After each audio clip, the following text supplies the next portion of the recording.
This power cannot be revoked. This power cannot be revoked.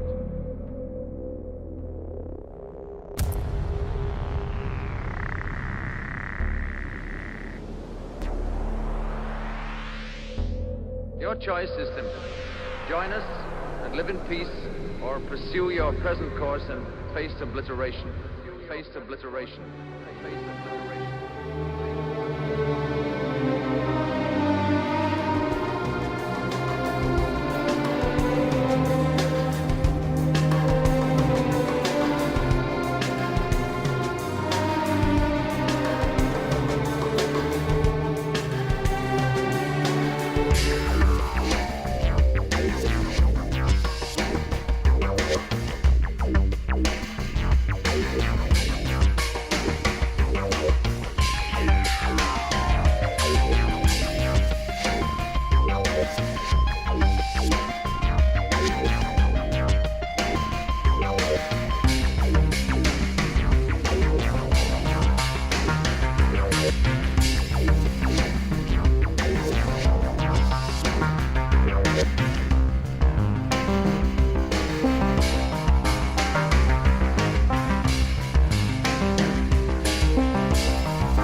flag on the play if you're not subscribed to VonAllen Sports.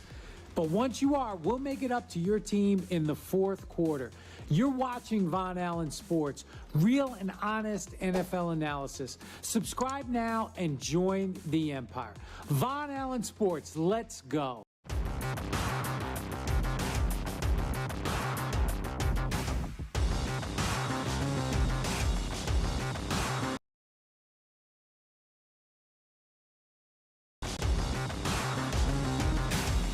VonAllen Sports.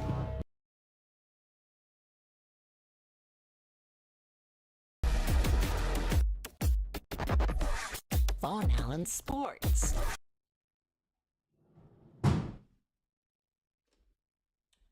What's up? Give it to me. Yeah, war.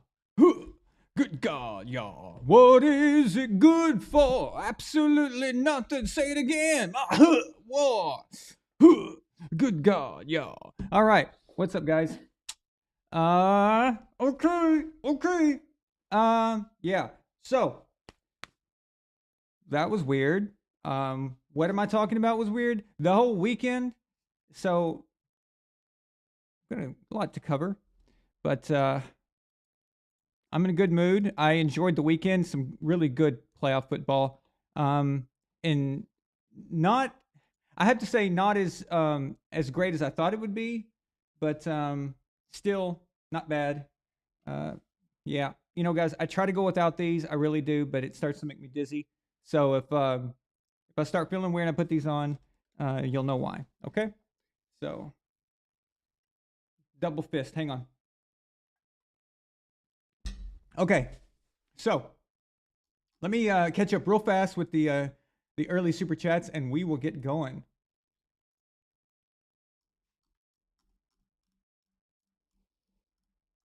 Let's see here. We have Luke. Up first is Luke. Luke Skywalker. Luke sends a $5. Wait. All right. Behave. Okay. Supposed to be a big update to Ecamm soon, so I'm looking forward to that. Although they don't sponsor me anymore. I lost them because I complained too much about it. Sorry. I guess I'm not a born salesman. Luke sends a $5 super chat and says, Brock Purdy will be the first rookie quarterback to start a conference title game since Mark the Butt Fumble Sanchez did so in 2009. That's awesome. Wow. So the first one to do it since a New York Jets quarterback. That's good company right there, right? So, all right. Nice stat. Thank you, Luke. That's interesting. Next, we have James Johnson. Consul James Johnson. So if you see him, you better bow or kneel or whatever you want to do. Just don't do what Chris Collinsworth does to Patrick Mahomes, because that's perverted, and we don't want any of that here. But James Johnson sends a $2 super chat. Consul James Johnson says Bengals versus Bills. Disappointing. Boo. 49ers versus Cowboys. Okay. Oh, wait. Am I allowed to do this anymore? Isn't it okay? It's a white power symbol, isn't it? I don't know. I can't keep up. All right. Okay.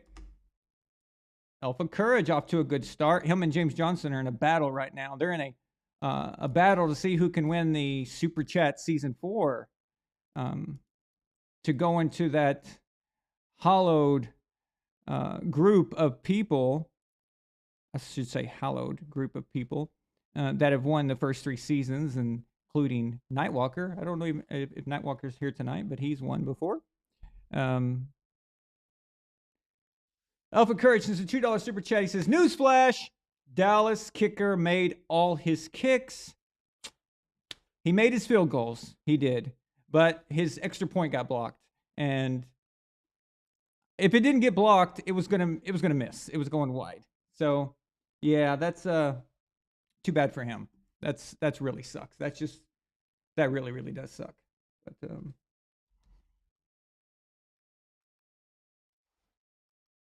ooh. Let there be light.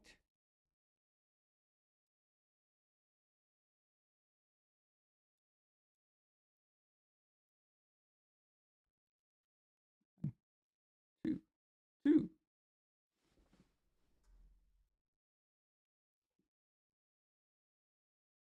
One, two, two. Okay. Yeah. So feel bad for that guy. I was wondering if it was going to come down to his extra point or not, if you're going to need to make it. But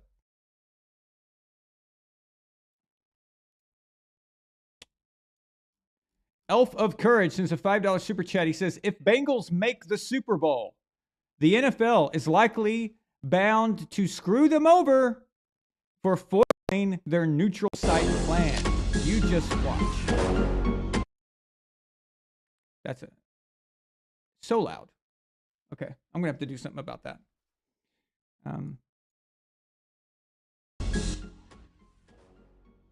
Wow. Okay.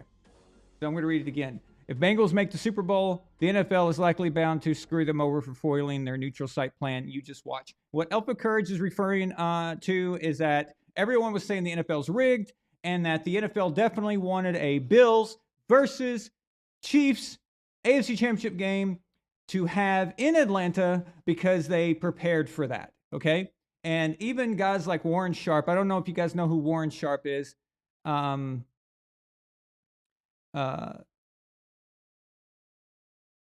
He is a stat guy, a famous stat guy. He's got his own website. Not Warren Sapp, not the big fat ass defensive guy from the Bucks. Not him, okay?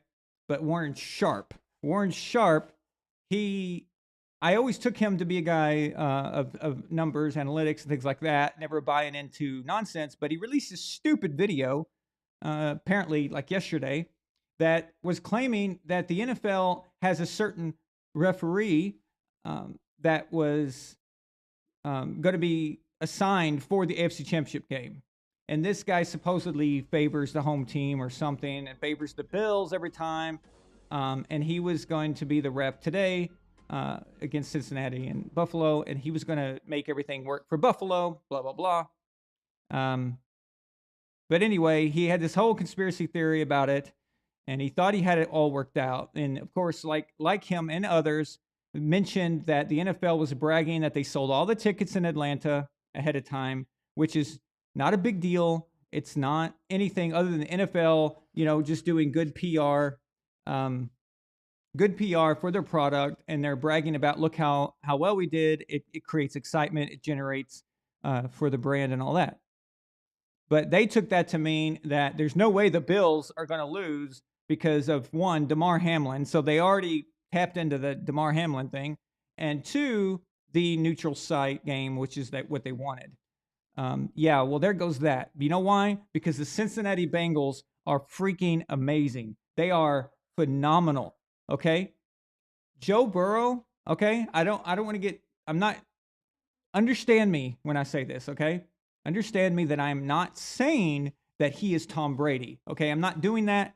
We're not doing that here.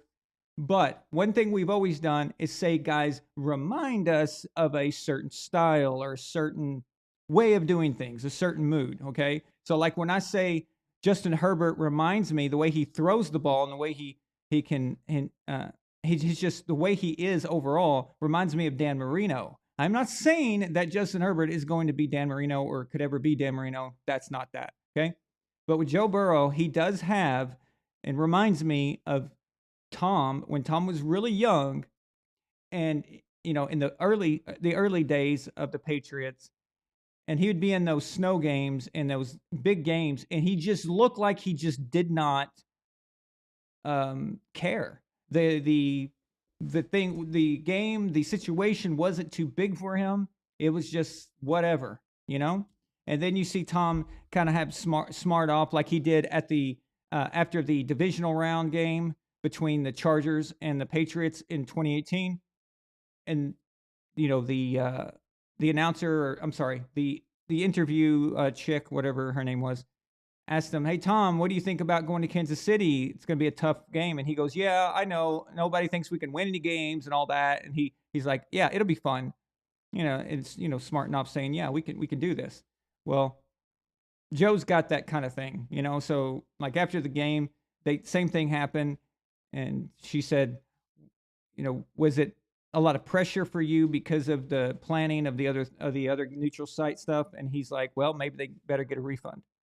I hope they get a refund," or something like that.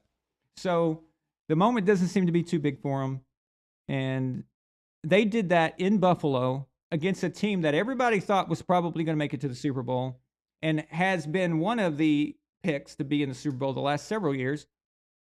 He did that to them in their own house in the snow. Okay, this is the Bills. All right, he did that to them in the snow, which is incredible. So, you know what? I'm just going to...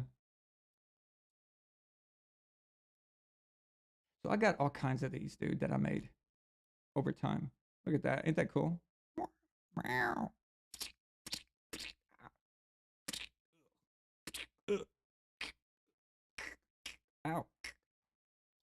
Crazy cat. Crazy cat. What's up, pussycat? Whoa. What's new, pussycat? All right.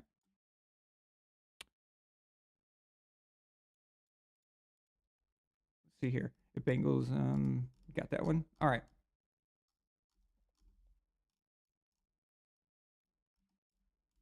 Welcome, everybody. Welcome. Okay. Tyler Belcher.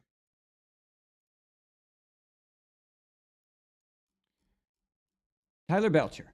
$5 super chat. Tyler says, Bengals versus 49ers Super Bowl. Who do you have? Ugh.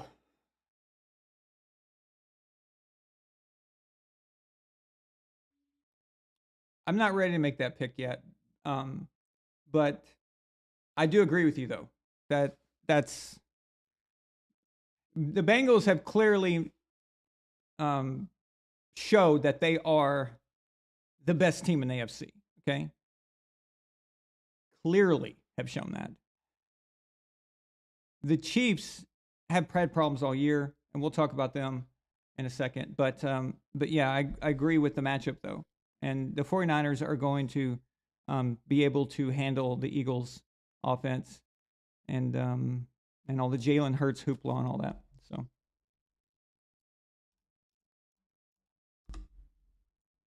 Gord King.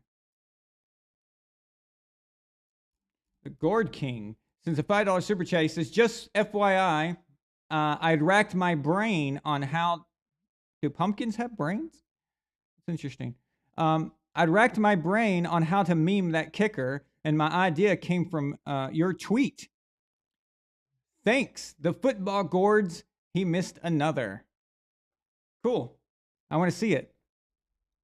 Well, I give you an idea. It's only fair you giving me ideas, right? So there you go. It worked out. Royalty helps each other. James Johnson sends a $2 super chat. Says the Gord King ruffled some feathers with his meme. I know. I was involved, or not involved, but I mean, I commented with this guy, and he was talking nonsense. Didn't know what he was talking about, but it's whatever, If you're new here, you've never been on the show before, please type in the chat box. Let us know you're here. Tell us the team that you are a fan of. And if they're one of the teams that played today or yesterday, I'll make sure to answer any questions you might have. So.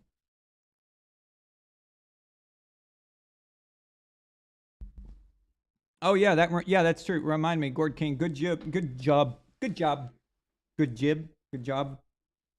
on the Phantom Menace review.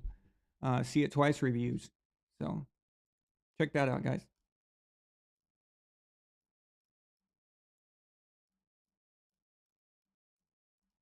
But yeah, when just going back real quick, that's my $5 commission. Thank you. Awesome. Going back to what I was saying about Joe Burrow and the Tom Brady thing, it's just Tom had always this look on his face like, it's good. We're good. Don't worry. We're okay. We're fine. It's fine. It's going to be okay. You know, Joe Montana had that look. There's certain guys that have that look, and that makes the guys around you calm. Okay, Joe has that. I'm not saying he's going to be Tom Brady or anything. That's just idiotic to say that. So, but there are always guys that we reference to that say, "Oh, you know, he reminds me of a young blah blah blah," and that's just kind of how we do things, and that also keeps the other guys from the past alive, and it keeps them relevant and keeps them, you know, back into the modern discussion. I don't think there's nothing wrong with that. The problem is if you go and say, oh, you know, Joe Burrow, he's the next Tom Brady. He's going to have he's going to have 5 Super Bowls. He's going to do all. Now you're becoming an idiot. All right. Like that's not what we're doing here. So.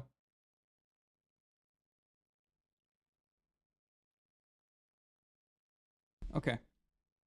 So yeah, I've got some of these cool little things I got for each team, except the Eagles. I'm gonna have to make one for the Eagles. I did not make one for the Eagles because they haven't done much in the last few seasons, and they weren't in the playoffs much.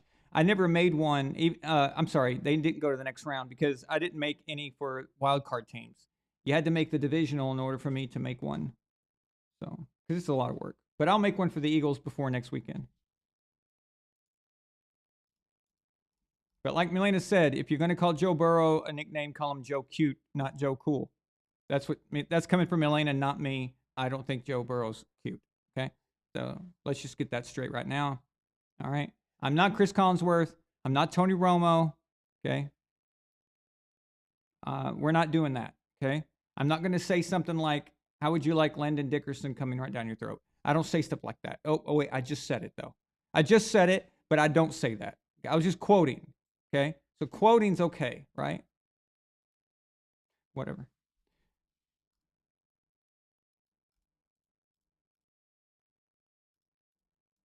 Luke says at VonAllen Sports, he says, are Mahomes, Burrow, Allen, are Mahomes, Burrow, and Allen the new Manning, Brady, Roethlisberger? Yeah, so let me think about this. So by the time Roethlisberger came around, his rookie year, he went to the AFC Championship game. His second year, he won that god-awful Super Bowl 40. That was just the worst Super Bowl I've ever watched in my life. But by that time, Tom had 3. Peyton had none. So they can kind of be like that, just to a lesser extent, I guess. Because you got, yeah. But Allen would have to do something soon. He's gonna have to win an AFC Championship game. He's gonna have to appear in the Super Bowl or something. He's gonna have to do something because by 2006, all of them had been in AFC Championship games and they had all been in Super Bowls. So Allen's gonna have to catch up. Burrow's already been in one. Mahomes has been in 2, although he played like complete garbage in both of them. But that don't matter. He's still, or I not garbage, but not well. Okay, he played like garbage in the second one. The first one, he played just enough to get the win at the very end. So.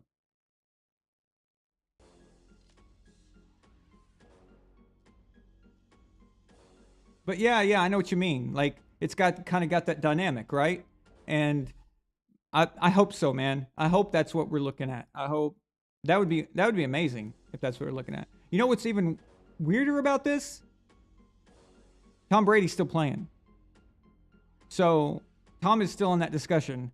That's what's funny about this. It's like by all rights, Tom should have been out of this a long time ago. And it's weird, but he's still around, so.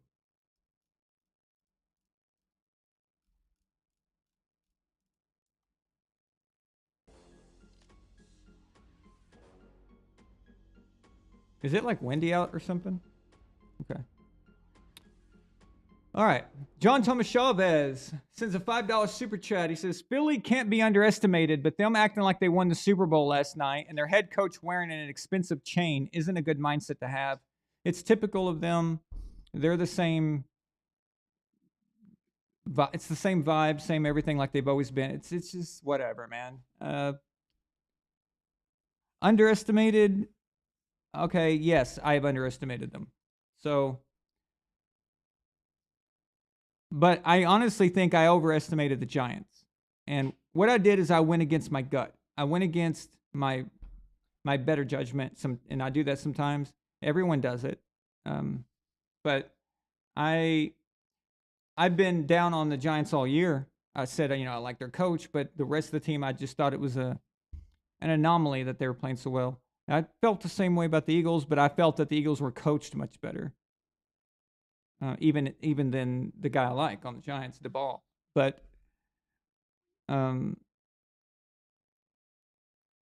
I guess I got too impressed by the Giants just based off one game. Thought they played really well, and it just didn't matter.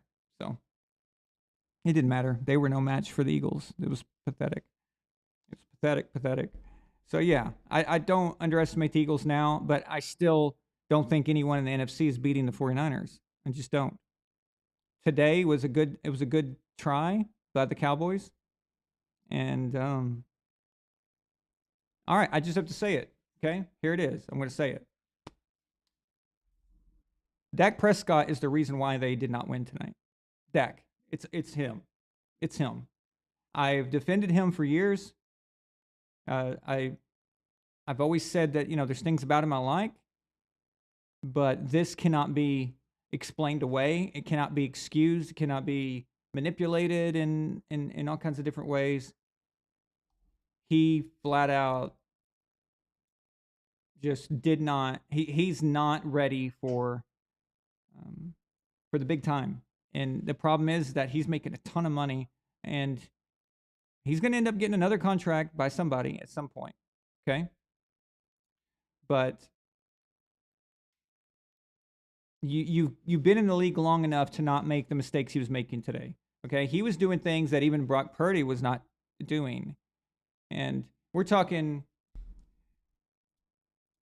actually, just a second.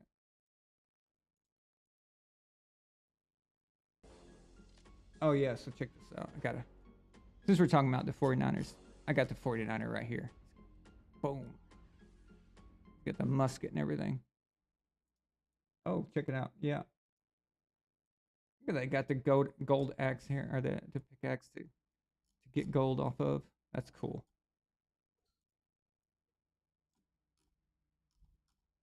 Whoops. Yeah. Okay. But regarding Dak, he was doing crazy, stupid stuff. Like stuff that you wouldn't expect out of... You might expect it from a rookie, but not a veteran. And when he would throw, he would telegraph everything. All right? Everything. That's why I tweeted. I said he's out there telegraphing like Samuel Morris, because you could just watch him. You know exactly where he's going with it. He was so afraid of making a mistake. It was written all over his face, okay? He was just like, and they knew where he was going with the ball, and he was trying to just so be sure that he doesn't screw it up, that he kept screwing it up. And what he would do a lot of times is he would be very lazy with the throw. Very lazy, like, okay? Very slow throwing motion. When that thing needs... we're talking 3-yard slant route where it's just boom, throw and go kind of thing. And just, like he's in slow motion. Gives the defense plenty of time to get in front. Bad decision making. He had several guys in the perimeter wide open. I saw CeeDee Lamb do a sluggo, or what's called a sluggo. It's a slant and go route. He was wide open.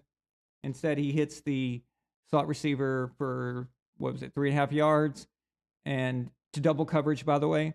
You never throw into coverage for a 3-yard gain and hope of a 3-yard gain. Even if you do catch it, it's pointless. Why would you risk it? You just don't do that. That's a dump off. That's a check down that you only take if you've got nothing else. But if it's covered, you throw it away, or in some cases you might want to take the sack. It just depends on where you're at behind, how far you're behind the line of scrimmage.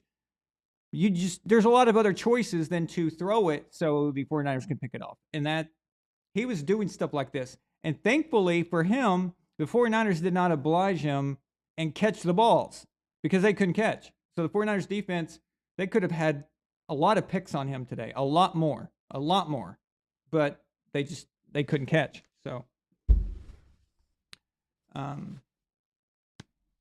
yeah, Dak is not the answer in Dallas. The window's closing. The window's closing, and it's about to be closed shut. I don't want to hear about Pollard getting injured, and that had nothing to do with what was going on today. The Cowboys' defense played good enough to win this game.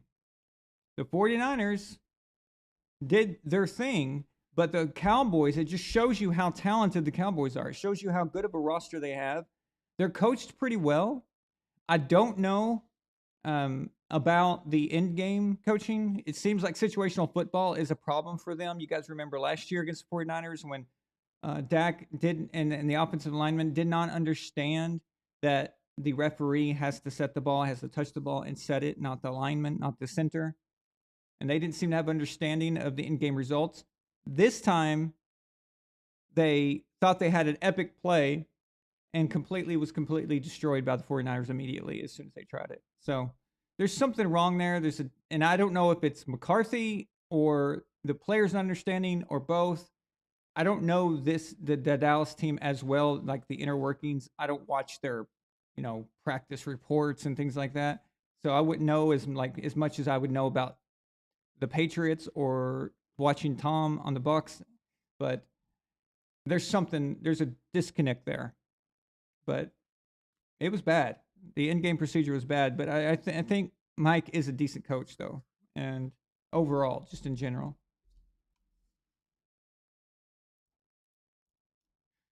Dallas could use a quarterback that doesn't get messed with the big moments and can rely on a good running game, a good O-line. Guys like that might be available. I don't know.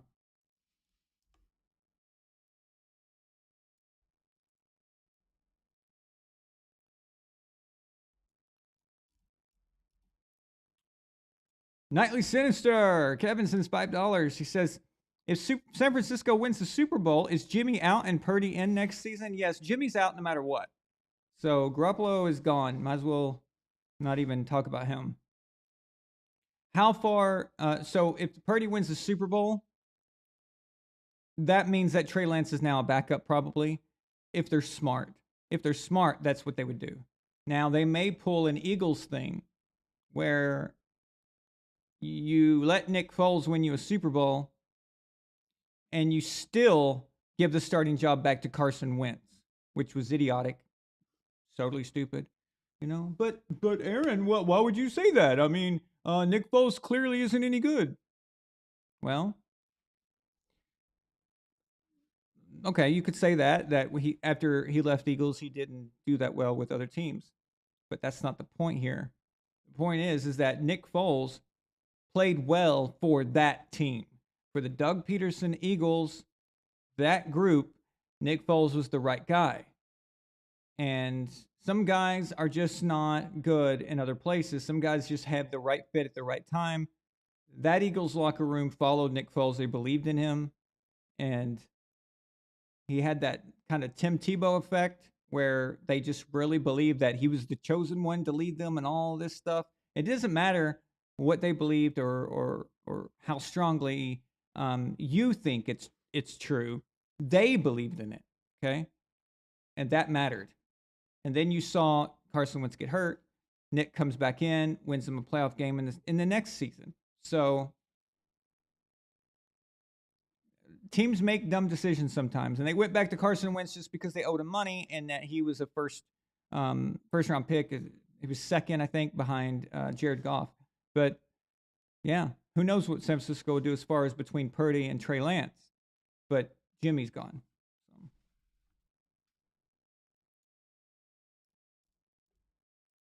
Justin Chetlet writing some torque there.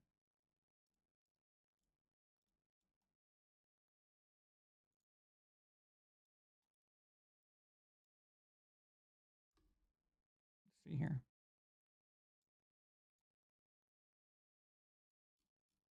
Elf of Courage sends a $10 super chat. Thank you, man. He says the NFL's dilemma. If they screw over Bengals, then an inexperienced backup wins San Francisco's 6th Super Bowl. If they try to stop a third team from winning 6, then Joe Shiesty screws up NFL's plans again. And that's the Super Bowl that we end up getting.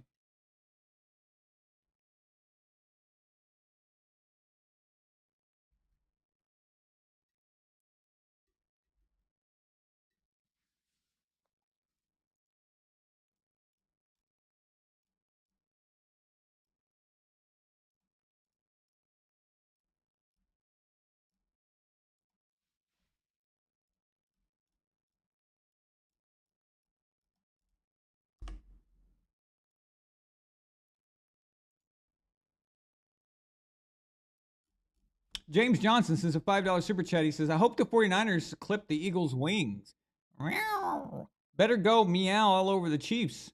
Otherwise, referring to the Bengals, Bengals better go meow all over the Chiefs. Otherwise, an Eagles versus Chiefs Super Bowl, more like the Kelsey Bowl.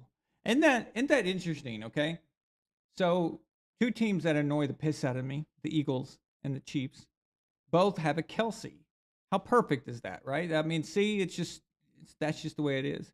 Now, for all the NFL is rigged people out there, you've got a potential Super Bowl matchup between the Chiefs and the Eagles, which means that Andy Reid would be coaching against his old team. The team that he took to 5 straight NFC Championship games could not close the deal in the Super Bowl, only getting to Super Bowl once during that time span, but of course losing to the Patriots in Super Bowl 39. So there's your storyline, okay?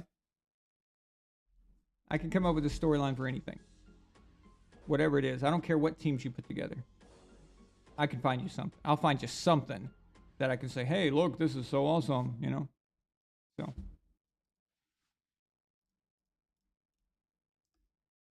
Yeah, Luke, he did almost throw a pick 6. Yep. He was just not good. Not good at all. Honestly, it seems there's moments where you can see a quarterback and you can see if it's just having a bad day, and it's not the moment, it's not the pressure that is causing this. It's just it would have happened if it was week 3 or week 17. Okay, it's just something about the team he's playing, and they're having an effect on him. In his actual playing, and not just because of nerves or he's, acting out of character. That wasn't the situation today. Dak literally was not playing like an NFL quarterback, like a veteran, highly paid NFL quarterback that you expect a lot from. He wasn't doing that. The moment was too big for him tonight. It was written all over him, like the decision making, just stupid stuff, just absolutely stupid stuff. It was weird. Very weird. Can't protect him anymore. Dave Wilhauer sends a $5 super chat. He says, Dak ran out of clean pockets into sacks, forced bad throws. It was bad. Yeah, it was bad decision making. And he always felt like that if I can't find my first read, I'm going to run with it somewhere and get myself out of it. And he had a few of those where he would, run and get, gain something a little bit, get a first down, things like that, and it would kind of work. But he got into that point where that was his default, plan. It was just to do that. And you can't do that. You can't just default to that. And Dak's not even a running quarterback, really. He's not. That's not what you think of him as. But he can do it, and just because you can do something doesn't mean you should. I say this all the time. He did not trust his reads. He did not trust his arm. He didn't trust his offensive line. He didn't trust his guys out there, his targets. He did not trust the plays, the coaching, everything. He just didn't feel comfortable in it, and he did not want to commit to anything on a per play basis. It was hard to watch, man. And they still almost, I mean, they could have won, but and again, the rest of the Dallas Cowboys team played pretty damn good. I mean, other than Ezekiel Elliott cannot find a hole to save his life. I don't know what his deal is, but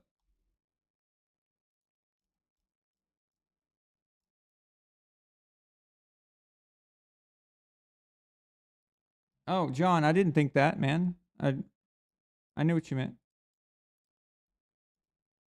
Yeah. Yeah. Oh, definitely Philly could win. Absolutely. Yeah. Yeah, I underestimated them. I did. I won't lie. But I did say that even if they beat the Giants, their run's going to end this next week. And that I'm only saying that because I just think the San Francisco 49ers are that good. Dallas had a great team, okay? They had a great team, great roster. If Dak plays like he's supposed to, there's no doubt in my mind that they win tonight. That's part of it. This league is about quarterbacks, even for a team like San Francisco, who can go pretty far without quarterbacks and in the past have won games without Jimmy Garoppolo doing things. But you can't rely on that. You can have anomalies. You can have things that kind of go right for you even if you don't have the best quarterback. But even the Trent Dilfers of the world made big plays, made good throws in timely fashion when you need them. And you needed Dak to do that. So even if he was off or whatever, still, there's certain things that you expect from a guy like that. And it wasn't happening. So he let them down. He did. So just think about this. If he played great and played like he's supposed to, and they win the game tonight, we'd be talking about how awesome Dak is. Okay? That's just how it is.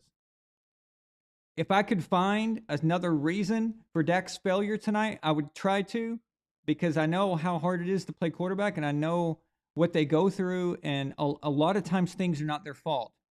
But that interception he threw, that was stupid. That was just stupid.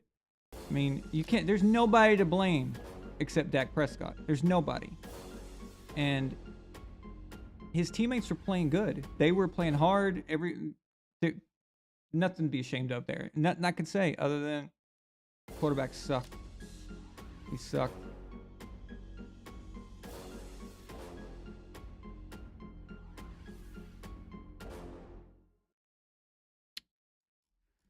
Tyler Belcher sends a $5 super chat celebrating 1 month of membership. Thank you, Tyler. He says, what's your breakdown on AFC Championship game score prediction? Also, where do you think Brady will play next season? As far as the breakdown the AFC Championship game, that's I mean, I don't mind talking about it a little bit tonight, but most of that is for next week's show, next Saturday, the preview show. But because I spend the week looking at the matchups and the different teams and stuff. I take the championship games very seriously. Normally, I broadcast during them, so I get ready like an announcer would. I prepare for that. So I would have a lot more, I bet better analysis instead of just a lot of opinion and kind of off the cuff answers. I would have, much more in depth answers. But yeah, I mean, you sent it in super chat, so I'll try to answer it best I can here. AFC Championship game. Okay, right now, what just watching the weekend. And what I'm feeling at the moment, I feel like the Bengals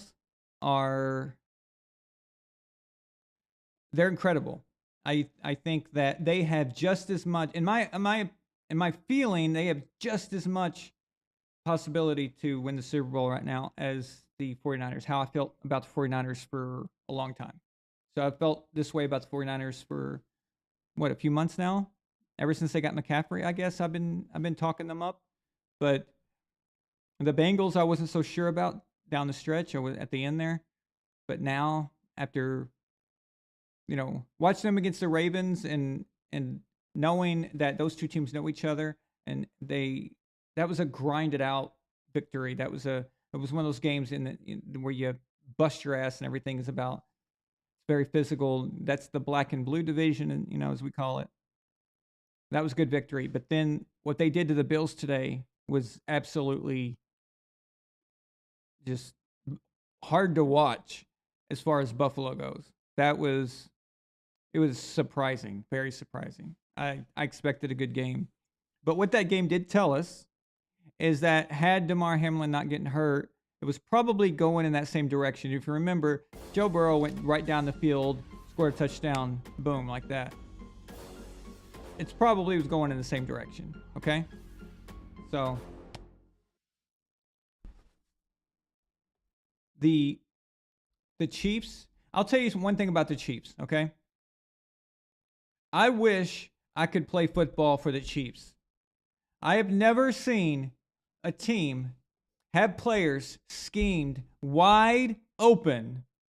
I haven't seen anything like this since Bill Walsh, okay? Since the old school, what they called the West Coast offense, from the San Francisco 49ers in the Bill Walsh days, which actually he created when he worked for the Bengals, but whatever. It's famous for being called the West Coast in San Francisco, but I haven't seen anything like that probably at this level since then. It is just absolutely ridiculous how he finds ways to get guys open, okay? I mean, there are guys just standing there. Travis Kelce has to be the most untouched tight end in the history of football. And I'm not talking about being untouched because he's so amazing, because he's just doing all these crazy things. No, I'm talking, Hut. Anybody around? No? Oh, throw it to me, Patrick. Well, Patrick is over there, and Patrick's like, hey, Travis is wide open. Oh, but you know what I'm going to do? I'm going to do all this shit, okay? So I get on a highlight reel, so Chris Collinsworth can blow me on national television, all right? But yeah, it's crazy. It's absolutely insane how well coached that team is. I have to say, honestly, at this point, Andy Reid is the best coach in the NFL. You cannot say Belichick anymore. It's got to be Andy Reid. It has to be. It's ridiculous. Okay. I could get open on the Chiefs.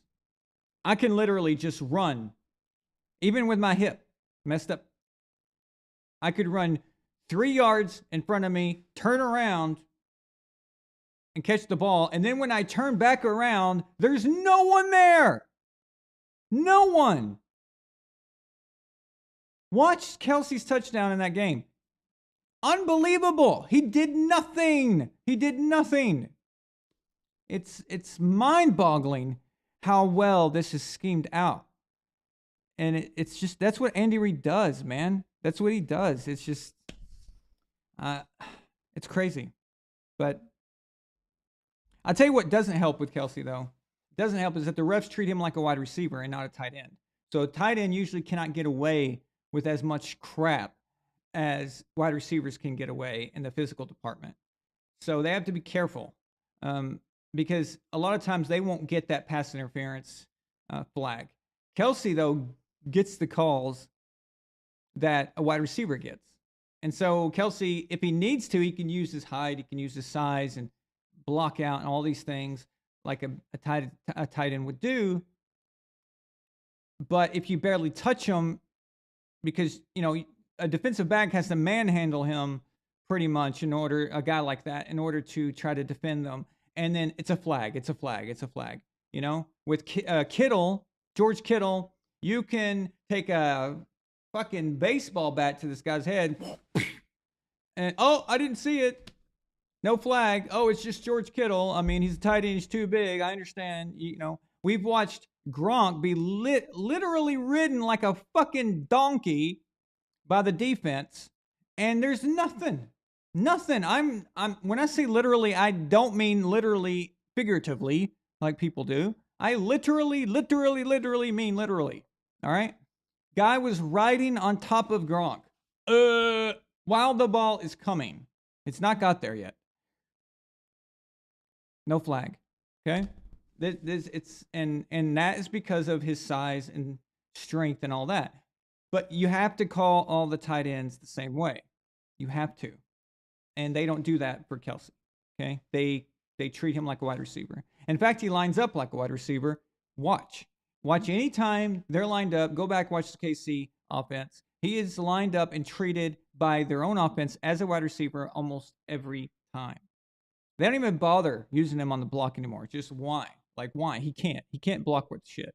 It's amazing. A guy that size just can't block. But, there's more to blocking than being big, right? Otherwise, every big person on the planet would be a lineman or a tight end, right? So, but he's bad at it. But as far as Mahomes goes, I watched Chad Henne go and do a 90-yard touchdown drive. Didn't miss a beat. Who knew? Okay. And I know I'm probably sounding like an asshole right now, but who knew that a professional NFL quarterback could hit so many guys wide open down the field or hand it off to a running back? Just there you go. Who knew? Okay. So Chad Henne, apparently, well, he looked like the greatest quarterback I've ever seen because he was just doing all those same things. He did that somehow. Now, why am I being an asshole right now? One specific reason. Because if Tom Brady had gone down in the second quarter and all of a sudden in a divisional game, and all of a sudden some crappy, shitty backup that has been on a million different teams that nobody wanted goes down and not only does what you normally do, but did it actually cleaner, and it looked actually more efficient. Okay? What would be happening right now? What would it be? What would be said? It would be absolute craziness. And that's all you would hear. System quarterback, system quarterback. You know what? People who say system quarterback, if you're saying system quarterback, it means you don't know what that means. Okay? System quarterback. Every quarterback plays in a system. And I know what they think it means. They think it means that you can take certain quarterbacks, you can take them and put them into any system and they can play well. That's not true. Okay? It's not true. Everything is going to be tailored for that quarterback's strengths. So it's no longer the original system, or it's always going to be different. So Tom Brady never played in a Bruce Arians system with the way they like to throw the ball down the field. And everyone said, oh, Tom ain't got an arm, so why are you going to pay him to come to Tampa Bay? What are you, stupid? It's a different system. You can do some of the similar calls. You can do some of the similar formations and some things he likes. But overall, it's going to have some differences and some similarities. And then you've got the closer ones, the ones that are closer together. So if Aaron Rodgers goes to another team, there's going to be some similarities and there's going to be differences. Just doesn't matter. If we've seen Mahomes and Andy Reid's system, right? If Andy Reid eventually is going to eat too many hamburgers, he's going to die of a heart attack. Okay, and when that happens, Patrick Mahomes is going to need a new coach. He might, at one point, he might even go to a new team. You just don't know what the future holds. And that new coach and stuff is going to watch what Patrick does well, what he's comfortable with, and they're going to try to mimic that. But idiots would say, oh, look at him. He went somewhere else, blah, blah, blah. Well,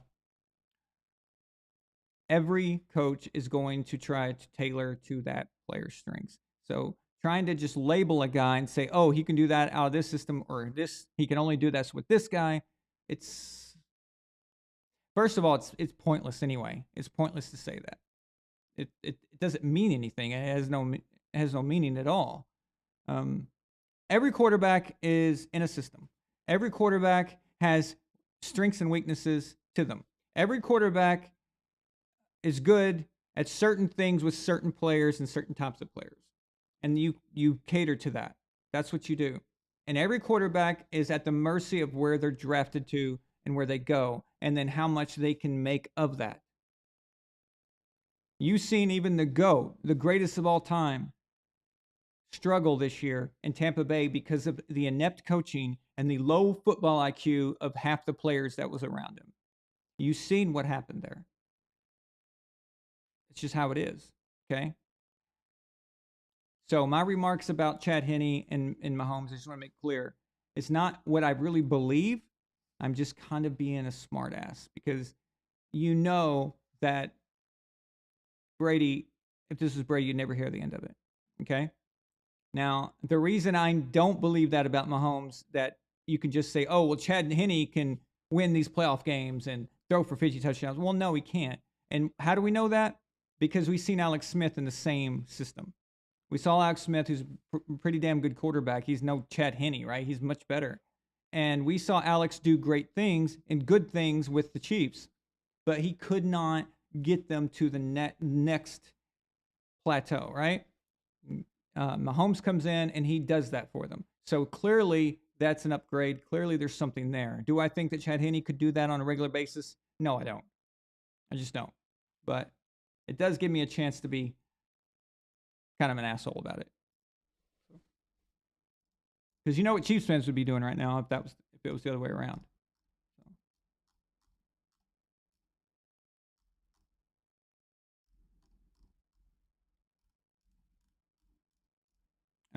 You also asked me where do I think Brady's going to go next season. The Raiders. I wish it was New England, but Bill would never swallow his pride and make that phone call. If he did, I'd be just blown away. But yeah, the Raiders. Unless the Dallas Cowboys smarten up and realize that they're going to need a winner. If Jerry Jones wants to win a Super Bowl before he dies, he wants to get that fourth one.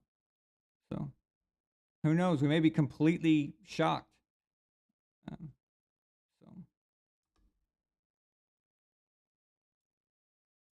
But I think the Raiders thing was kind of a done deal with Josh McDaniels kind of benching Derek Carr at the end there. It was just sending the message that they're done with Derek and all that. And, Derek's not even a bad quarterback. Derek's not bad at all.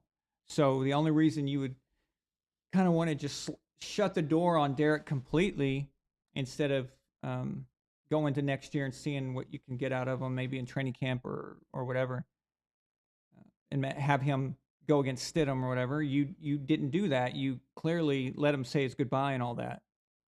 I think that was done because Josh had one thing in mind, one thing only. That was Tom is coming to Las Vegas. And I think that's what was done. I may be wrong. It may be just Josh wanted a new quarterback anyway. It could be Aaron Rodgers, okay?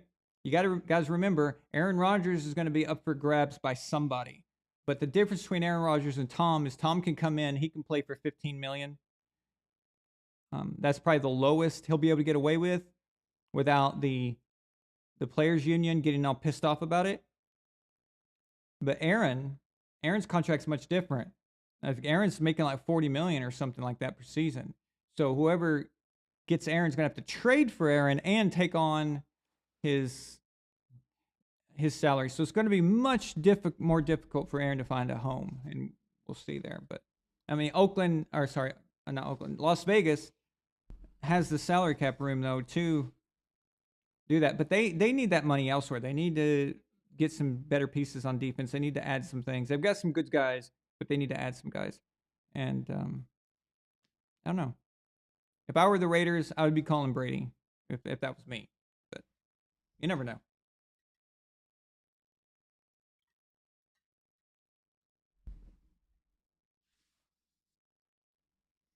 Israel Polaris.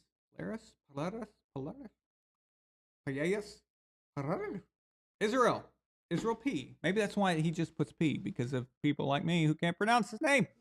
He says, couldn't have scripted this weekend any better. That's right. Couldn't scripted it any better. Are you saying that it's rigged? Israel, are you saying that it's rigged? Are you saying that it's rigged? Okay.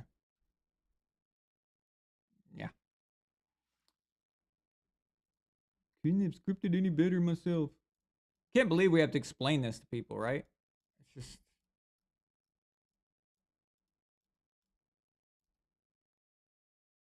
Andre Prasad. I completely agree with you, Andre.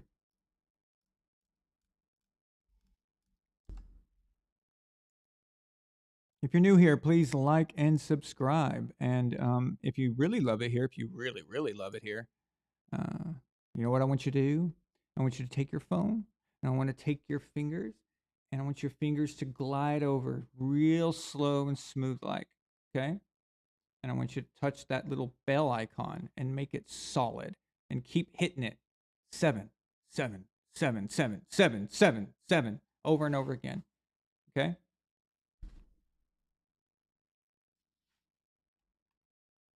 Okay, that got weird really quick. Sorry. $5 super chat from James Johnson. Says Super Bowl storylines.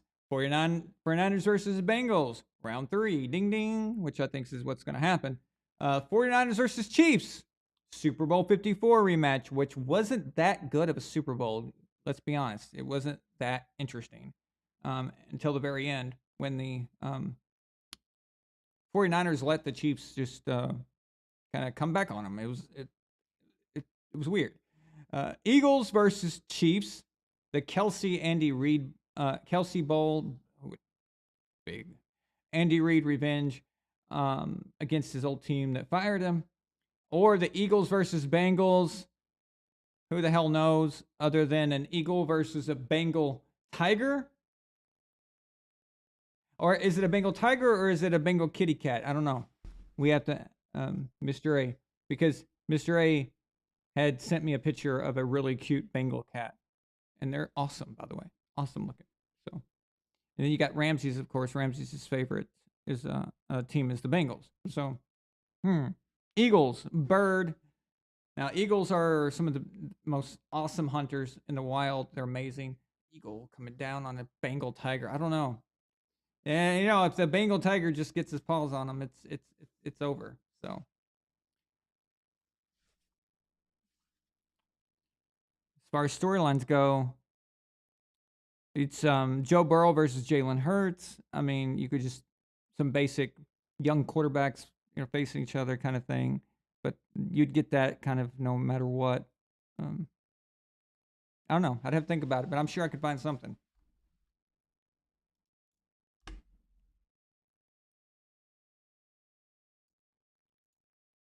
And Brandon hits it perfectly. Brandon, the humble, blessed, gaming entertainer. He sends 5 Canadian dollars. It's probably worth 100 of ours by now. He says, please, no San Francisco, Kansas City Chiefs Super Bowl. Oh, yeah. Well, I don't know what your reasons are. My reasons are the last one was just kind of blah. So.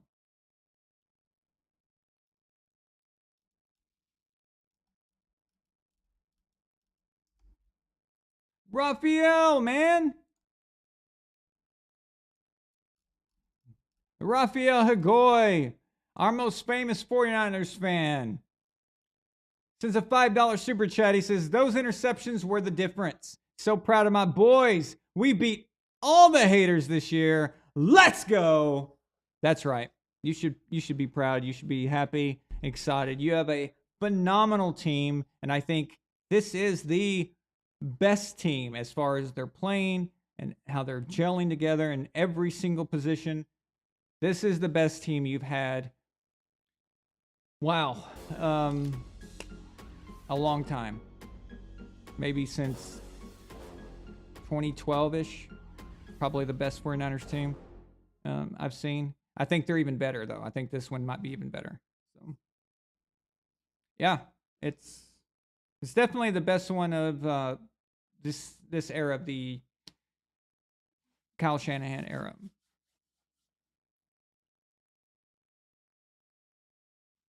But Dallas, if they just had better quarterback play, it would have been a different outcome. So And it's just because Dallas is that strong. Their roster is just amazing. It's amazing, and their defense played good.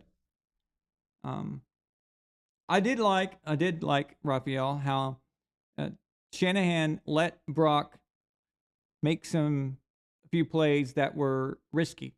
You know, they made some risky throws, especially that one towards the left side of the end zone, and almost got picked.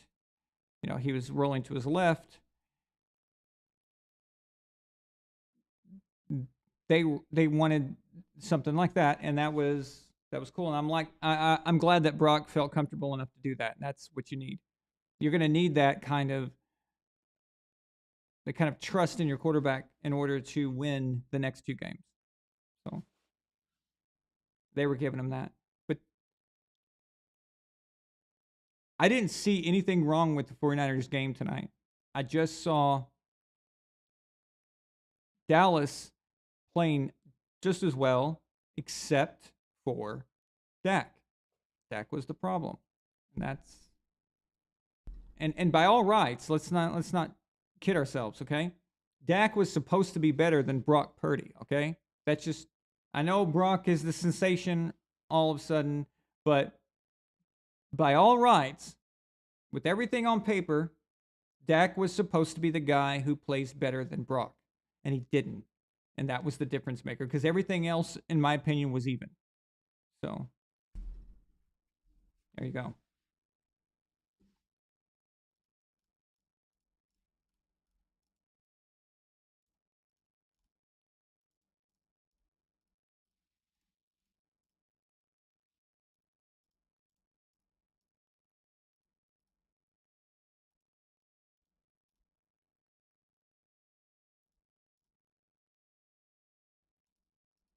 I'm just catching up right now, guys. I say that in case you're just listening and not watching, so you wonder what I'm doing.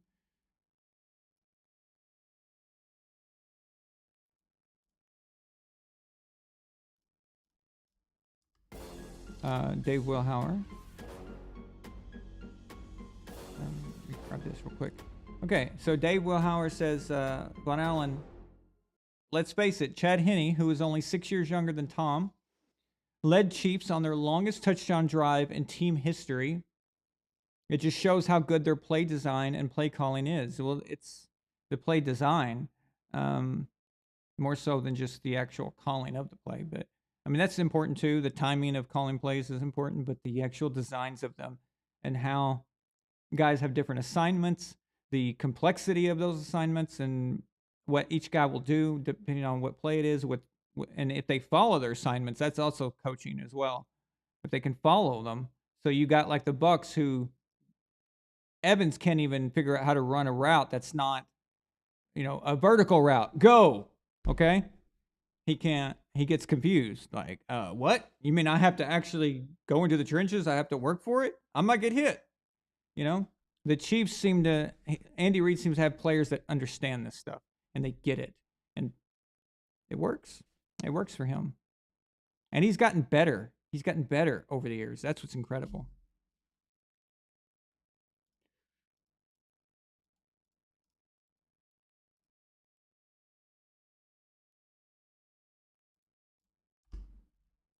Mastermind.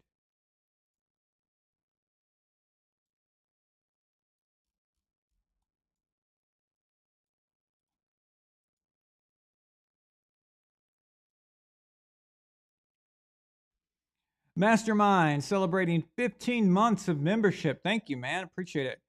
Says Mahomes, a system quarterback. All success because of Andy Reid. Yeah, like I was saying, there's if you're a quarterback and you're getting drafted, I would sabotage myself on purpose. If I thought I was going to be number 1 or number 2 and I was going to a dog shit organization, okay, if I knew the number 1 pick were the Lions or the number 1 pick was the Browns, something like that, I would start a rumor,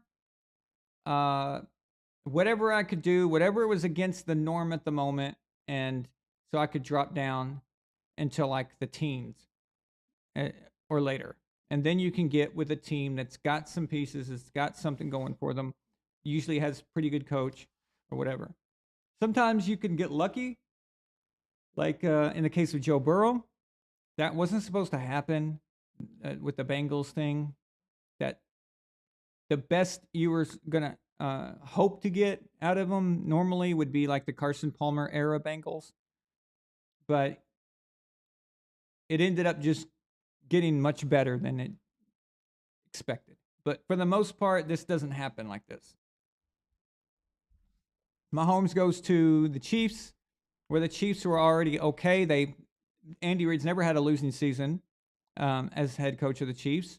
And just the 2 seasons before Mahomes was started. So the season before, let's say they were 12-4, and then they went 12-4, and then I think they went 10-6. And then Mahomes started, and they went 12-4 again. So that's a pretty damn good foundation to go to.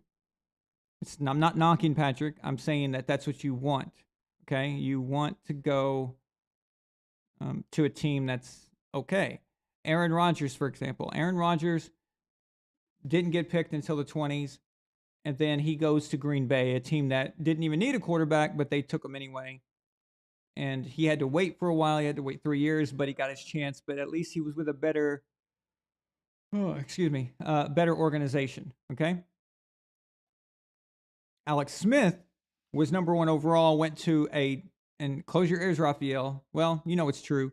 Went to a terrible 49ers, terribly ran organization at the time. 49ers was just a complete mess, and they screwed him up so bad. It just did not go well. Then you got the case of the Derek Carr's older brother, David Carr, who was the first pick in the Houston Texans organization history, and they annihilated him. He was the most sacked quarterback for several straight years. I mean, it was rough. So there's times, quarterbacks, where he goes is important. And if I was being drafted as a quarterback in the NFL, I would want to go where I could sit 1 year behind a great player. So Tom got to sit behind Drew Bledsoe. Mahomes got to sit behind Alex Smith. Then you got Aaron Rodgers sit behind Brett Favre, and so on. And I think it's a much better thing for you. It's a much better situation. So that's all. Now, me giving an opinion and saying, "Oh, if this happened, he would be this." Well, it's empty. It doesn't mean anything. It's just my guessing at what I think would happen if, let's say, Patrick went to another team. So let's say in that same draft, Mitch Trubisky was taken by the Chicago Bears. He was taken 2nd or 3rd, maybe 3rd. Either way, it's very high like that. Okay, it's 2nd or 3rd pick. The Bears had traded to get that, and Mitch Trubisky didn't work out in Chicago. But a lot of it wasn't just Mitch. Okay, now I never would have picked him. I gave him a low grade when I was grading the quarterbacks coming out of that draft. But a lot of it was Chicago too. That was the problem. So let's say if Mahomes is the pick for the Bears,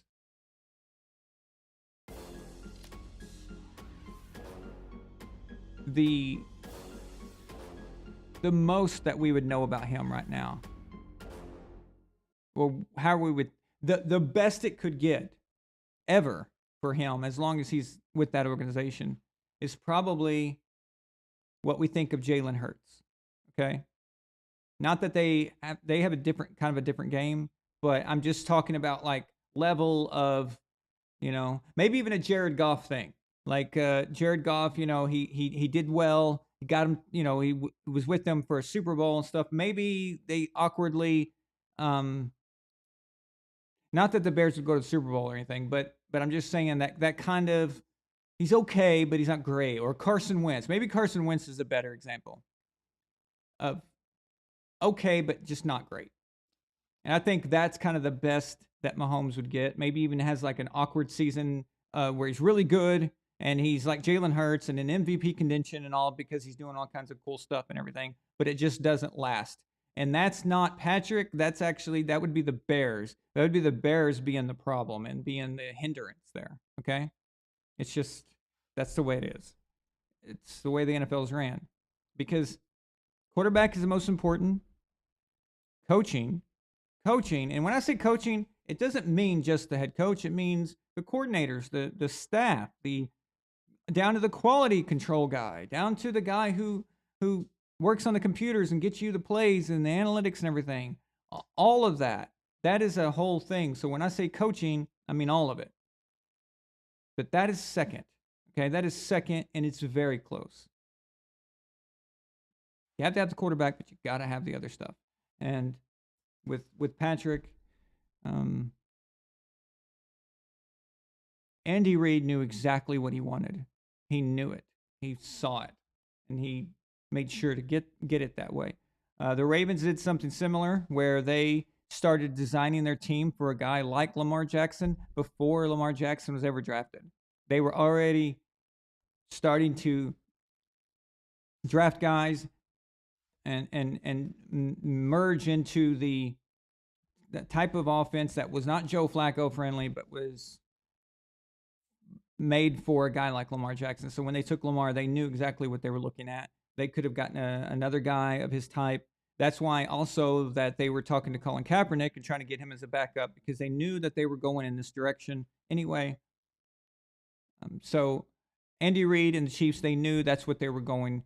They knew they wanted an Alex Smith guy as far as can understand what he's doing and make the throws and everything, but they wanted a guy also could do some other stuff. And Andy found him and said, we're going to get him. And then Andy made moves in the draft to get him. So that's you don't see that a lot. You don't see that a lot where a guy made an entire system and then knew the guy in the draft that he wanted. And that's why nobody picked Mahomes. Okay. So people laugh and they laugh at the Bears. They laugh at, who else was in that draft?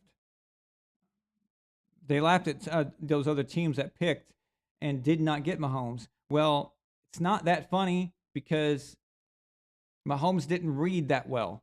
He didn't come off of the scout sheet amazing or anything. He wasn't like a guy who everyone thought was going to be all that, right? I didn't pay much attention to him actually. So Andy knew what he wanted. He found him and went and got him. So that's a cool thing to do.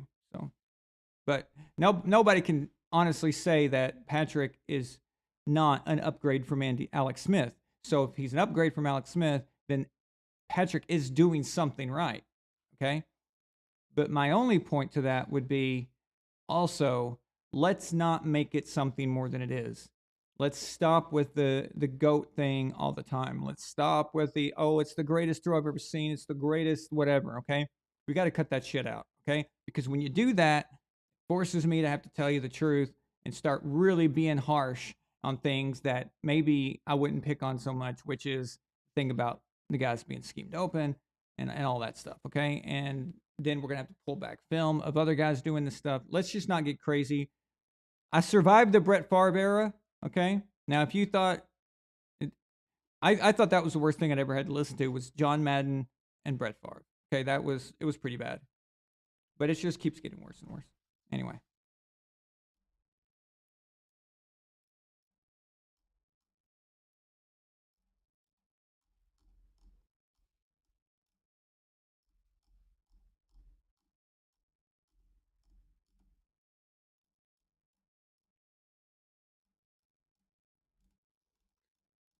Let's see here.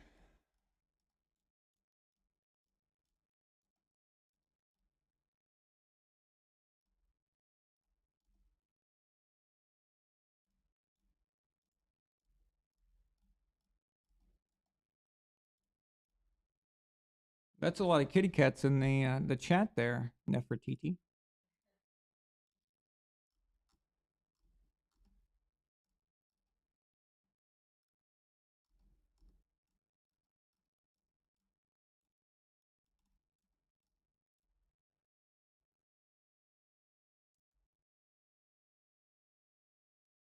Yeah, that is. I always thought that was cool that, Joe Burrow, he was an LSU Tiger, and he went and he goes and plays for the Bengal Tigers in the NFL. Perfect. He must like cats, See, it was written in the stars. Cold Blue Water sends a $5 super chat. He says, Mahomes' ultimate challenge will be this week. He will not be mobile. He will not be mobile. He will not be mobile, and he will have to Brady his way to the Super Bowl. Yeah, it's interesting. I bet Andy Reid won't play down the injury and say, oh, well, it's not heart surgery. Tom only had a hole in his hand, in his throwing hand, and won the AFC Championship game. That's all. But, yeah. Yeah.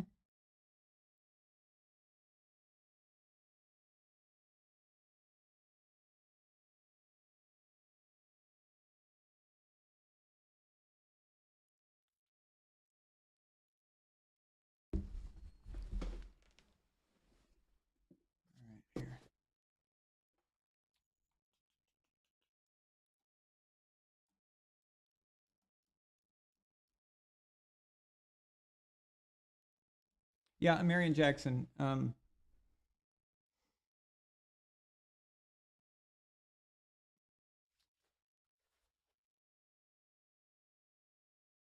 thing about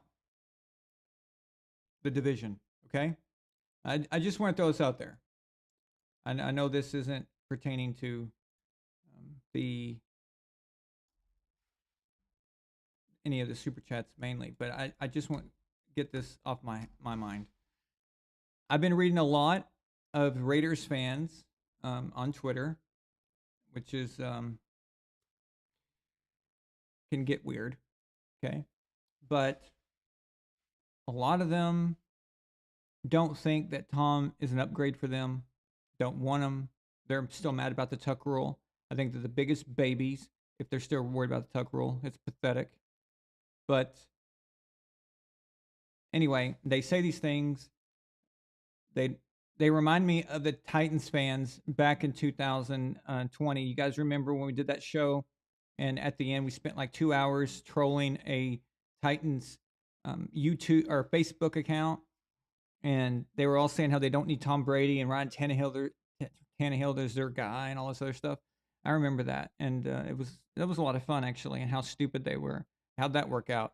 But I honestly believe that had Tom gone to the Titans in 2020, not only would they have won the Super Bowl that year, they would have won it a second time. They probably would be back-to-back champs with the coaching there and the roster that they had. So, but anyway, because you remember, if he goes to the Titans, then those guys that went with Tom go to Tennessee. So now the Titans not only have Brady, they've got Antonio Brown, they've got Rob Gronkowski, and they've got Leonard Fournette was he's not good anymore. He's complete garbage now, but then he was good.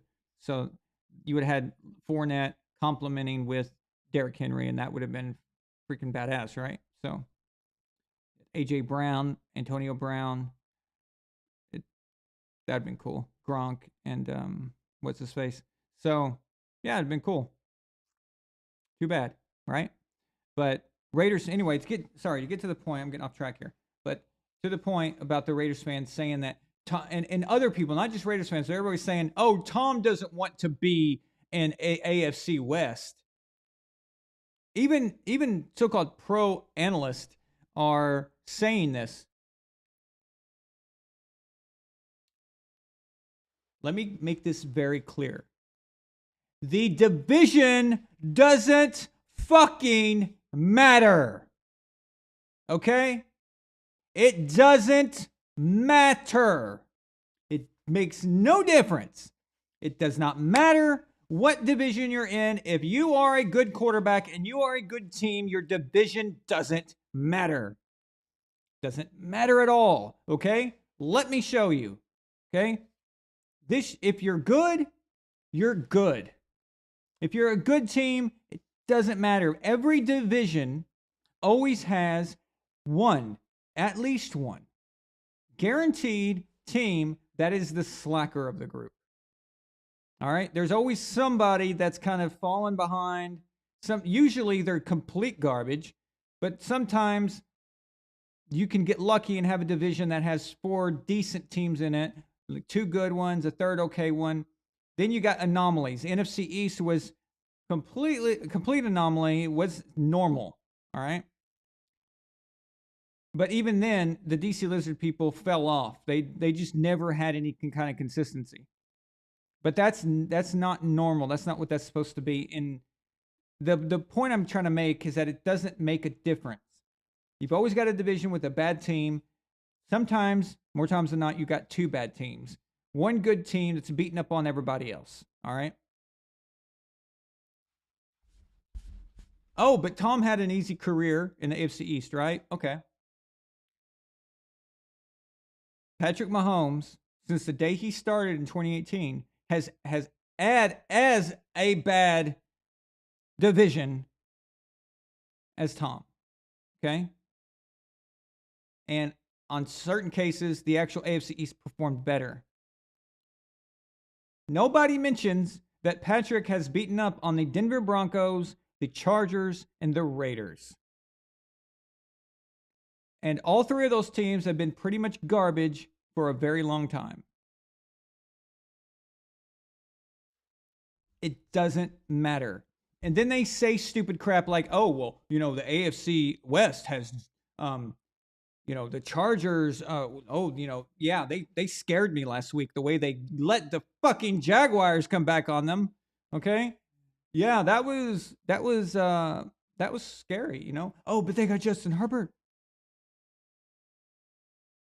Oh, but the Raiders got Derek Carr. That's what they were saying, a few years ago about the AFC West.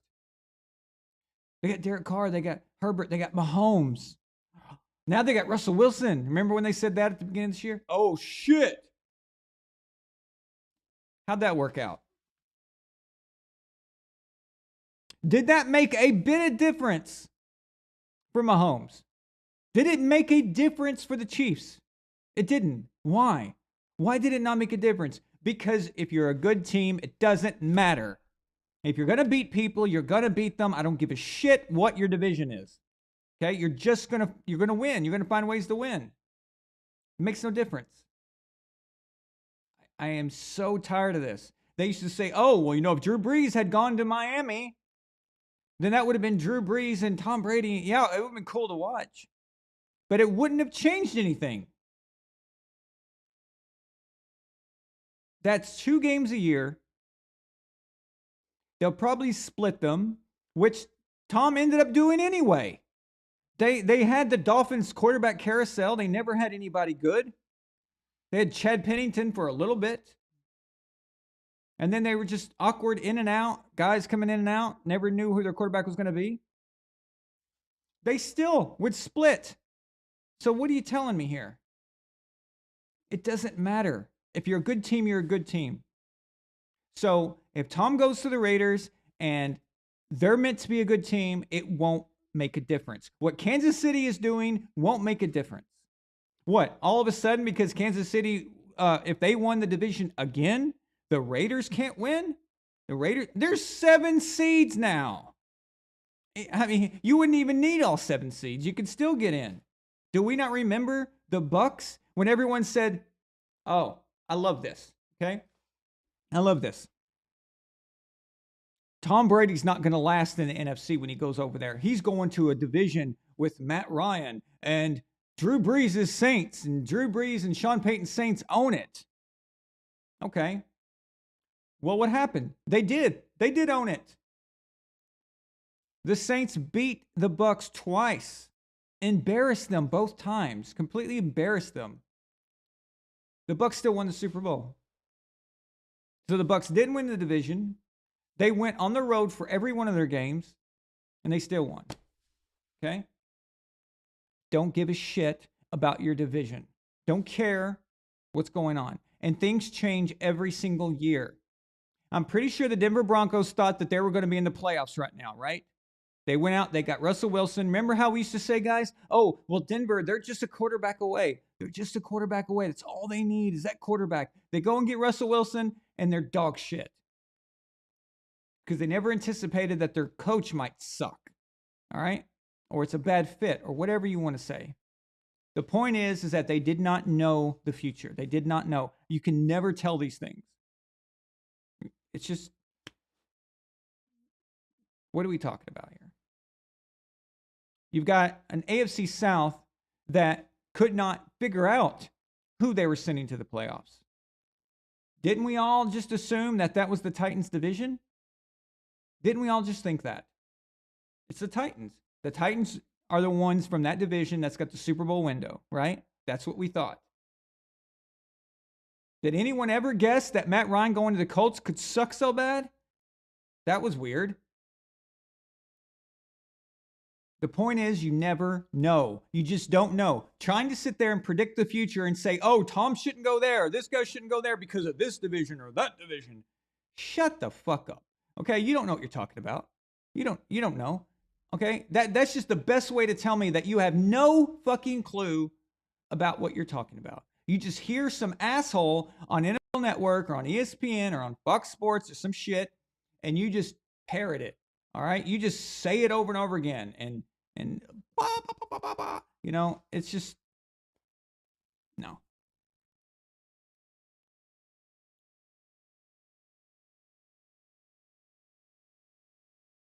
Did any of us ever think, for the last 20 years, did any of us ever think that there'd be a Bengals team that is dominating the AFC North, that's getting the best of the Steelers and the Ravens? I mean, did anybody see this coming? Come on. Years ago, I used to say that the Bengals were the worst organization in football. I still can't stand their owner because he's just ruined his father's legacy. But I was wrong about that. I was wrong about Zach Taylor. You can go back and look in one of my videos, I think one of the Brady Hate Saga episodes, and you can see that I am crapping all over Zach Taylor. And I was wrong. He proved me wrong.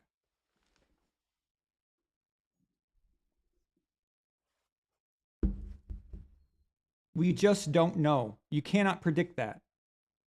When Joe Burrow was drafted, oh, he's going into the Steelers and Ravens division. Oh, this is not going to be good. Shows how much everyone knew, right?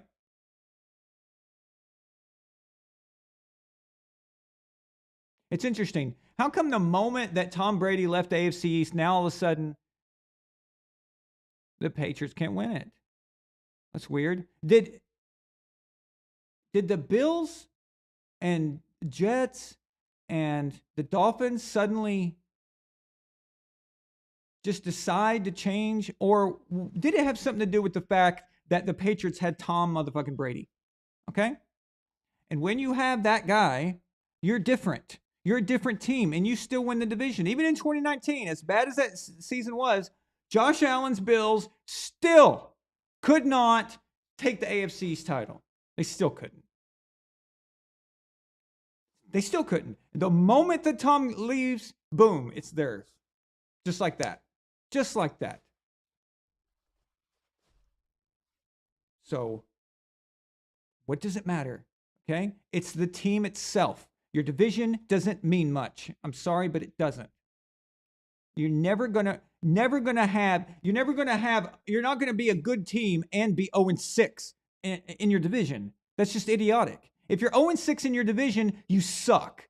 Okay? You're not going to go 10, 11 wins and lose all 6 of your division games. It doesn't happen. It's not going to happen. So even if Tom went to the AFC West and it was Mahomes and Russell Wilson, let's say Russell Wilson gets back to playing again, okay, playing well again, and it's Justin Herbert. Let's say all 4 of those teams are good next year. Tom is still going to win some and lose some.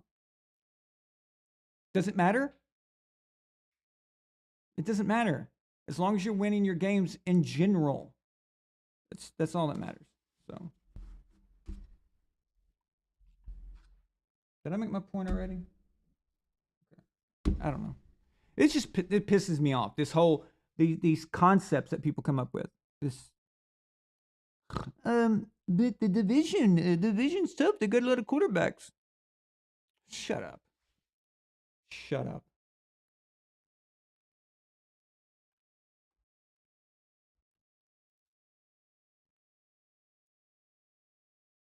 That's the 49ers, how their quarterback situation's going right now. Oh, yeah. Everyone saw that coming. Oh, man, you guys know we were all talking. 49ers are going to be good this year. They got Trey Lance and they got Jimmy Garoppolo backing them up, a solid veteran, man. 49ers, you know, it's going to be awesome. Trey Lance is going to be an MVP. What? Well, that all went to shit. Okay? He's out. Oh, well, it's okay. They got Jimmy Garoppolo. It's going to be fine. He's out. Well, no one saw Brock Purdy coming. Nobody ever heard of him. I didn't even know he existed. I didn't know he was a human on this earth until he came in for Jimmy Garoppolo. You just don't know what's going to happen. Okay? Every team in the NFC West was expecting to deal with Trey Lance this year. Every division rival of the 49ers, when they were scheming for the 49ers this year, was scheming against Trey Lance. And that thing, all of that means nothing now. All of it. This obsession, this hard-on that people have for comparing divisions and things is. I thought I made that point with my 3 videos I did, but people still parrot this stuff. Doesn't matter. Tom Brady was in the most dog shit division in the last 15 years. And it didn't mean anything. It just didn't matter. They still sucked too. They couldn't even you would think the Bucs could at least rip off, a bunch of extra wins and have at least 11 wins out of that. Oh, but no, they decided to play like shit. So there's no way anyone could have known this. The team is the team. You are who you are. If you're good, you're good. If you suck, you suck. Your division doesn't matter.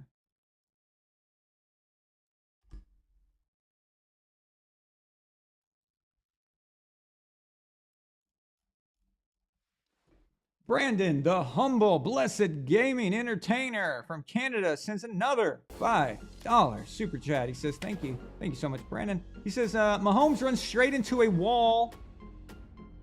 In the media, no other quarterback can do that.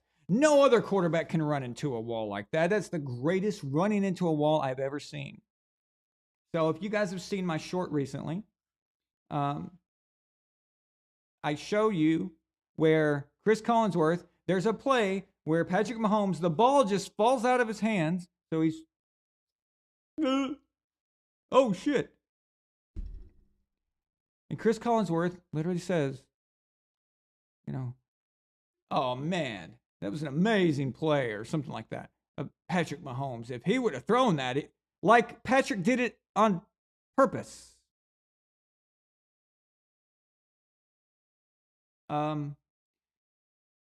He literally made it sound as if Patrick threw it into the dirt on purpose because he thought he would throw a pick.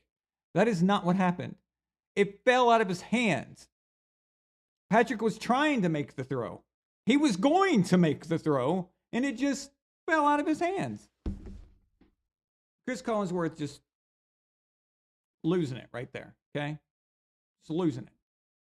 So, Trevor Lawrence backs up, throws a 60-yard dime, okay? His guy drops it. And Chris Collinsworth is going on and on and on about how Trevor overthrew him. Like, okay, well, we get it, man. We get it. You love Patrick Mahomes. I never thought I'd ever see anyone love Patrick Mahomes the way Tony Romo does. Now, Tony Romo, I mean, seriously, I'm not joking. I really think that he might be gay for Mahomes. I really do. I'm not even kidding. With Chris Collinsworth, I think he's just overhyping and all that. Okay, I think he's just trying to hype the product and whatever you want to call it. I think Tony Romo actually might have a thing for Patrick Mahomes because it's creepy. It's like really creepy. It's weird. It's like he starts making sounds. Tony Romo's like, oh, Jim, oh, but it's Patrick Mahomes. Oh, it's what the fuck. No, dude, some weird shit. It's some weird shit. But yeah, there's always, every generation has this guy. Okay, I can take you back. Right now it's Mahomes. Before it was Aaron Rodgers. Before that it was Peyton Manning. Before that it was Brett Favre. Before that you had Elway, sometimes Marino, but Elway. It's something that is a part of our sport. It's just how it is. And other sports have it too. I mean, you know, that's, there were guys when I was a kid that were hyped in other sports and overly hyped, but it's gotten worse. It's gotten much worse because even when announcers would hype certain guys and stuff, they seem to, it's still more difficult to determine what their rooting interests were. Now it's extremely clear. It's the same as politics too. So like on news channels, you know which political party you're getting stuff, which one it is, right? There never used to be that. Like there was, the lines were blurred. You weren't really sure what was what. And announcers were the same way, sportscasters. But all that's been torn down and they've all taken sides.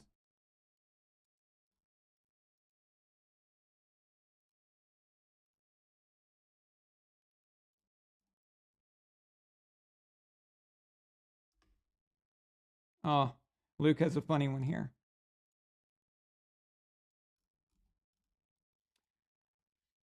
Milena, Milena, you'll like this one. Luke says, why do defenses have such a difficult time converging on and tackling Mahomes when he isn't even fast? Is he using some kind of repellent? Well, this has been a conversation in our house a lot, hasn't it? So there's two different ways of looking at it, but one is the defense now is so afraid of getting a penalty that they don't want to hit certain quarterbacks. They don't want to. So they'll let Patrick run for a first down at like an angle. They know that if they even touch him, they might get flagged, or they think they're going to get flagged. It just depends. That's in their mind. I mean, we saw this when the Chiefs and Patriots were playing. I think it might have been Chris Jones. I'm not sure. Doesn't matter who it was, but had Tom Brady wrapped up for the sack, and then he let him go. And Tom continued and ran into the end zone. And he obviously was trying to not get a flag. So he thought maybe the play would be called dead or in the grasp or whatever. So that's a mentality that these defensive players have now. They're trying not to get penalties. I think, but in Patrick's case, the reason it happens more with Patrick is it's a combination of that, and they are afraid if they don't know where they're at the line of scrimmage, they're afraid of him throwing it. They're afraid that he's going to make them look stupid, basically. Like Brett Favre used to do this to people, that they didn't want to look dumb.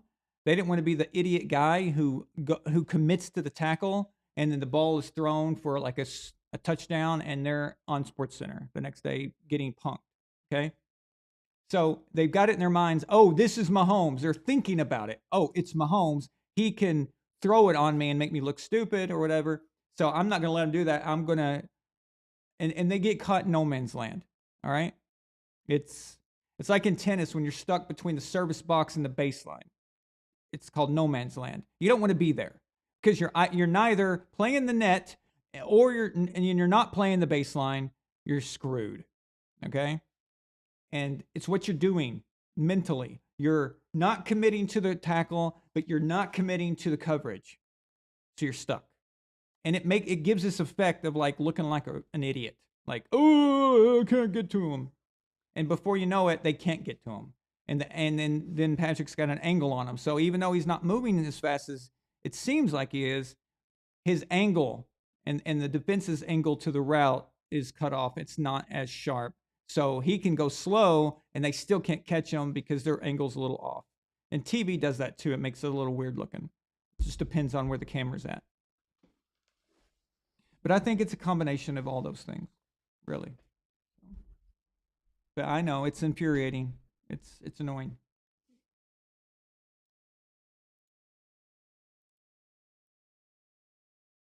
If Patrick Mahomes' ankle is really hurt, which I don't believe it is, I think high ankle sprain, I think that's the best they can get away with, but I don't believe it's a high ankle sprain is very difficult.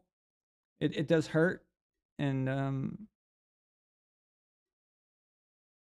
I don't know. I think it's probably not that bad either. Like they can probably qualify it as that. But I expect him to be out there and I expect him to be able to run and stuff. He's this football's generation's LeBron James. All right. That's what he is. He likes that attention. You guys remember when Aaron Rodgers on week 1, it was Packers versus Bears. It was opening night, Thursday Night Football, and Aaron suddenly gets injured. And then he miraculously comes back after the second half, after halftime, and wins the game against the shitty Bears. And everyone just worships him. Okay? That injury was a nothing. It was a nothing. Okay? So everyone made a big deal out of this. Patrick loves this stuff. Okay? If you saw him when he made the second touchdown pass, he jumps off his foot. He's like, let me see if I can do this. So he's very aware, okay? He's very aware that he's got the injury, okay? So he's running around, and then he's like, oh yeah, I'm supposed to be injured. And so instead of just making the throw like he's supposed to, he goes like this, off one foot, and he goes, like that, okay? Just most ridiculous shit I've ever seen. Okay? So fake. That was fake. Okay? How do I know it's fake? Because I've done stuff like that. Even as a kid in high school, trying to impress a girl or something, you're aware of these things. And if you don't think that they're not aware of it, you're kidding yourself. If you ever played sports, you do know that you can play sports and try to be cool at the same time. You can do both. Okay? And Mahomes lives for this. It's why he's all of his shit. All that shit is a put on. It's all fake. Okay? It's all put on. It's all have you ever seen a highlight reel of his best no look interceptions? It's really just it's gross shit, you know? But whatever. But that was all theater for him. Okay? That was all theater, and everyone's going to eat that up. But I just don't think he's that hurt. I think he's going to be mobile. Okay? I think he's going to be fine. I don't think you're going to see any difference, honestly.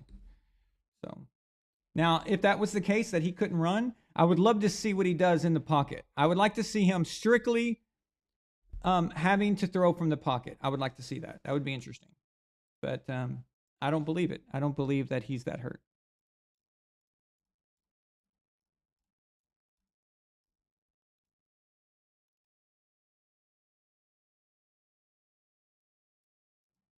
Jeff Thibodeau, welcome. Thibodeau, welcome.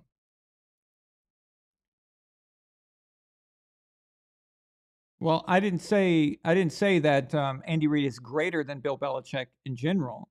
What I meant is that coaching right now. Like you have to say who's the best coach right now. You'd have to say Andy is, but definitely not all time. No, God no. Andy and as far as all time, there's a lot of coaches better than Andy Reid. But right now, he definitely, he's a good offensive coach, but head coaching is more than just your forte. Like head coaching is more than just Belichick's defense. Coaching is more than just Andy Reid's offense or whatever. There's more to it than that. It's if you're a really good head coach, if you're all-time head coach, you have a good balance. Your strength is your so-called weakness is also just as good, because as head coach, you put the right guys around you and everything. So you had Belichick, who's a defensive guy, but has also had great offenses because he's hired the right people and managed everything well. You want a balance. Bill Walsh, offensive guy, always had good defenses too for the 49ers. That's what a good head coach does. He's able. Chiefs have suffered from kind of a weird, defense lapses a lot and clock management issues and things like that over the years. So that's where I would grade him badly, would be a lot of his defense has left a lot to be desired.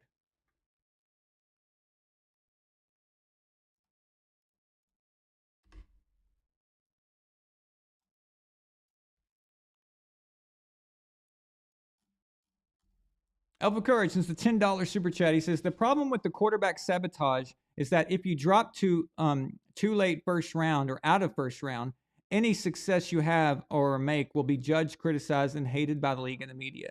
Yeah, Alpha, but what I was referring to was guys that are solid first overall, second overall picks. So I'm not talking about a guy who's already questionable on if he's going to go in the first round or something like that. I'm talking, and you don't want to sabotage yourself too bad. I'm not saying crazy. I'm talking like, just something stupid, like a picture of you smoking weed in college or something. I don't know, just something that's not that big of a deal that would drop you a few picks here and there. Like Aaron Rodgers dropped because of his attitude, his arrogance. He had an attitude problem, and his throwing mechanics were dog shit. So a lot of teams were kind of turned off by that. But that's why they chose, and that's why the 49ers chose Alex Smith. Ironic, okay? So check this out. Here's the irony of it. The 49ers on their staff had Mike McCarthy, okay? And they chose Alex Smith because they felt Alex Smith was more NFL ready than Aaron Rodgers. And one of the reasons is Mike McCarthy believed that Aaron Rodgers' mechanics sucked. So Aaron Rodgers ends up going to Green Bay. Mike McCarthy ends up getting the head coaching job at Green Bay. While Aaron Rodgers is still the backup there, works on his mechanics, helps him fix them, and then the rest is history. We have the Aaron Rodgers we know now, right? So it's like a little interesting story there. But yeah, I don't mean I only mean that in a sense of if you're a solid first pick, like Baker Mayfield was, or somebody like that, Jared Goff, or guys like that. Matthew Stafford was, solid. Everyone kind of knew you were going to be first or second, that kind of thing. I would try to find a way to maybe be a dick to the certain teams that were looking at me. Maybe make it known that I'm not interested in them. So look what Eli Manning pulled off. Okay, he ended up getting to go to the Giants. So there's something to be said for that, I guess. But yeah, I didn't mean it in such an extreme, like you really screw yourself over. I just mean something and kind of goofy or whatever. Like the whole Dan Marino falling several spots because of a rumor that he was a pothead or whatever, and then Don Shula ends up getting Dan Marino out of it. Stuff like that. Now, when I mentioned Aaron Rodgers, he actually sabotaged himself. I don't think he meant to, but he's just not a guy that he just rubs you the wrong way, and he's just on his natural personality was pissing people off. So he did it himself. He actually helped himself. Bill Williamson says, the system quarterback debate is like the division argument. It's ironic and sad. Yes, it's ironic and sad, and it's also pointless. It's completely pointless.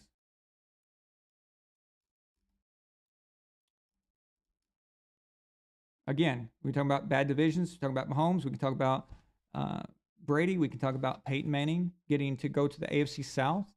So we can do this quite a bit. The NFL is designed, the divisions and everything. There's going to be ebb and flow between divisions and stuff. It's just how it is. There's always going to be that dominant team. Cold Blue Water sends a $10 super chat. He says Jerry Jones' face after getting beat by a rookie on a base salary equals priceless. Big money Zeke, 10 carries for 26 yards and an epic game-ending block attempt. Woo! Stephon Diggs smoking with Uncle Shay on the sidelines, 24. Well,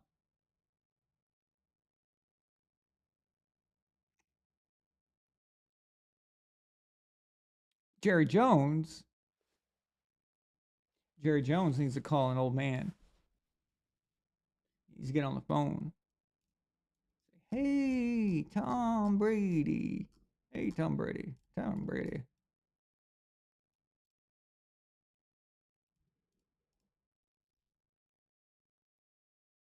Cliff Kingsbury. Now, Phil Williamson's going old school. He's talking about Cliff Kingsbury, which was his college coach. And he's saying that Cliff Kingsbury made Mahomes. It's interesting.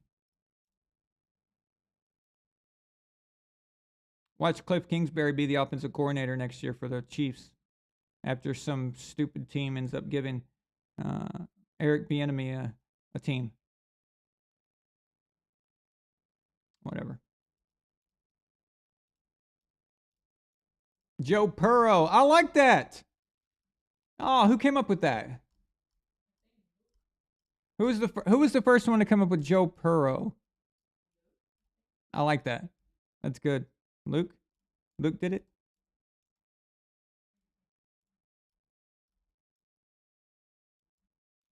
The Jets? Oh. I don't know if I could handle that. I mean, I would go for Tom wherever he goes, but that would be awkward. No, I don't know, man. That might be pushing my fandom a bit too much. So. Oh, John Thomas Chavez says, according to Colin Cowherd, Brady doesn't want any part of the entire AFC. Yes, as if that fucking matters. What difference does it make? This is not 1985.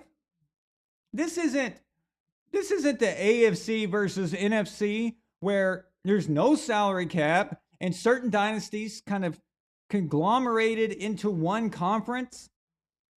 That's not what this is. Where certain conferences had different styles of playing that just didn't merge. When I was trying to say mesh and merge at the same time. When they don't merge in the Super Bowl and they find out that one conference is weaker than the other in that sense, that's not this. I don't care. This is so stupid.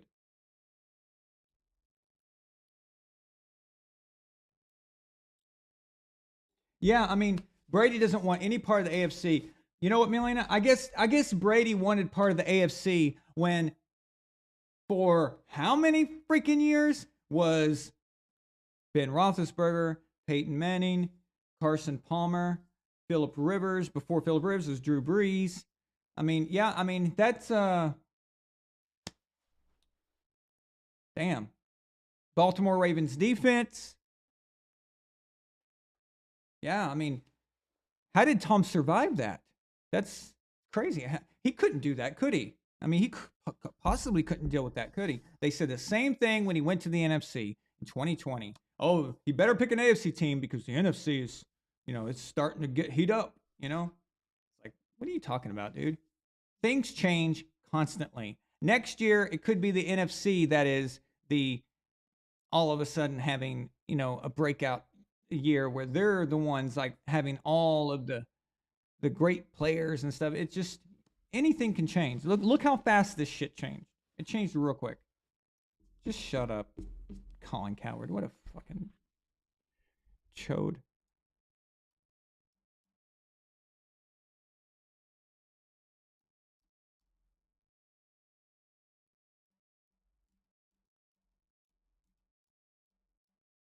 Rant Torque. Wow, I'm very behind. Which rant? I think I did like a few.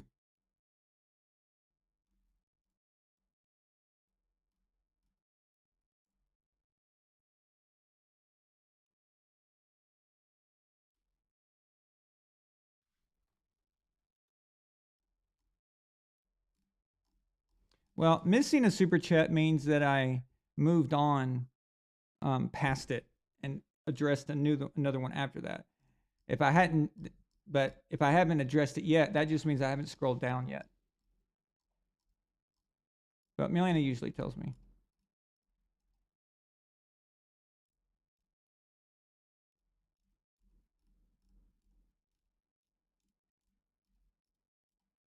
But she told me she doesn't like to interrupt me if I'm on a roll there.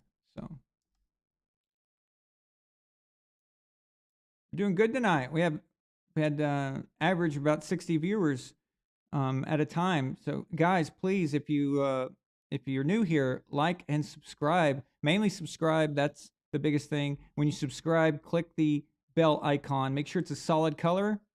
Otherwise, you won't know about the new stuff we got going. And this off season is going to be freaking amazing. If you want good documentaries, fun, cool shit. We also play games here where you guys can interact and things like that. Make sure you don't miss anything. Okay. We have a $2 super chat from John Thomas Chavez celebrating 24 months of membership. Thank you so much, John. Of course, you can see his membership badge there. Right. Well, I can't reach all the way, but it's right there. It's right under my nose. See then? Yeah. You get one of those by joining the Empire. John Thomas Chavez in this $2 super chat. He says, this rant is brought to you by Coca-Cola. That's right.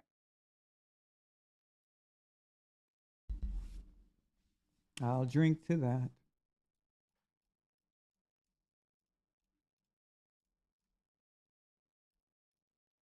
Albert Courage says, Patrick Mahomes runs into a wall, and Ryan Clark says, that wall is better than all of those walls ever were.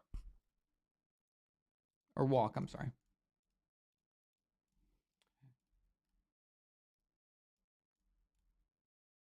Oh, that's funny. Michael Cole. Yeah, he used to say that to Jim Ross, didn't he? Ooh, Jim.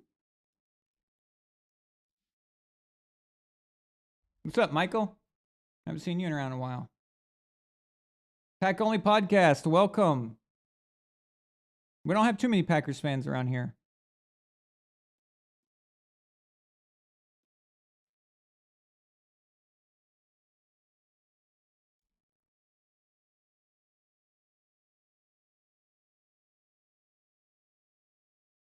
I know, Blacker. It's weird that Mahomes weird. The running thing is weird. So.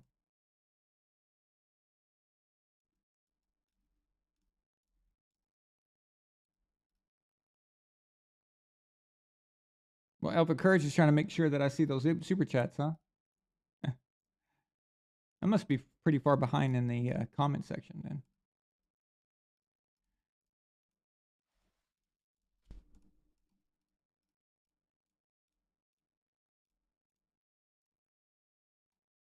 Yeah, Michael, I agree. The Andy Reid, his defenses were better under Jim Johnson. Absolutely. They're way different. But in Kansas City, it's been okay now.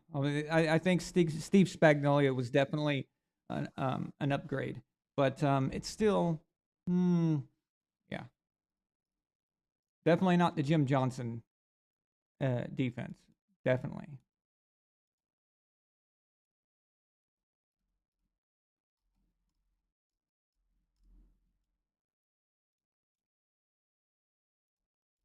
Brock Purdy went to high school 5 miles from your house. That's cool.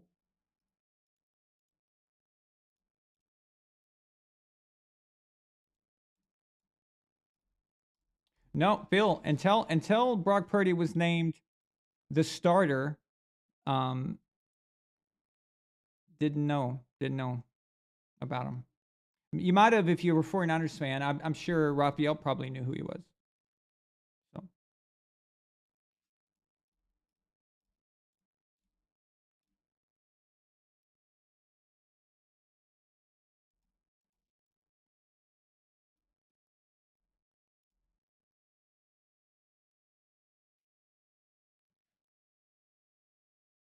Okay, I'm caught up. Nice.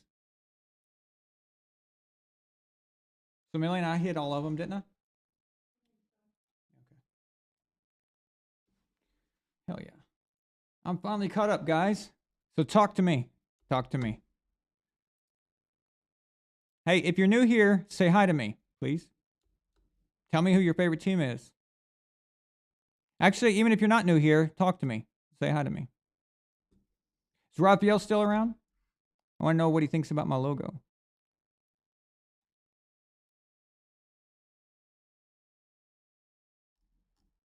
If the Packers fan is still here, I had a really badass Assassin's Creed logo for you guys from 2 years ago. It's really cool.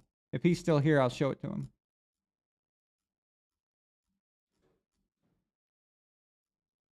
Yeah, there's a lot of cool stuff.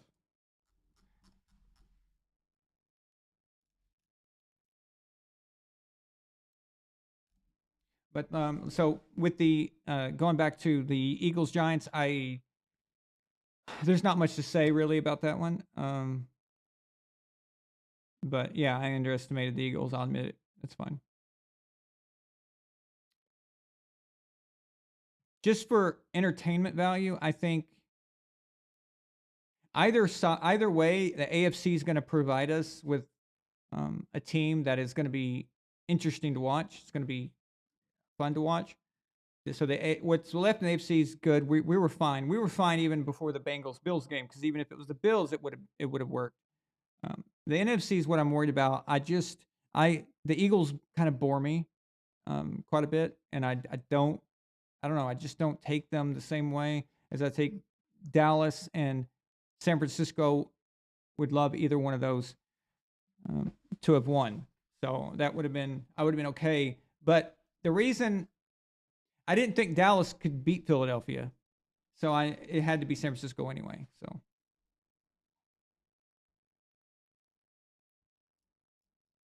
yeah, the Eagles game, I could have just went back to bed. Yeah, Anthony Preston, actually, absolutely. He should. Yeah. Any of you guys want to call me?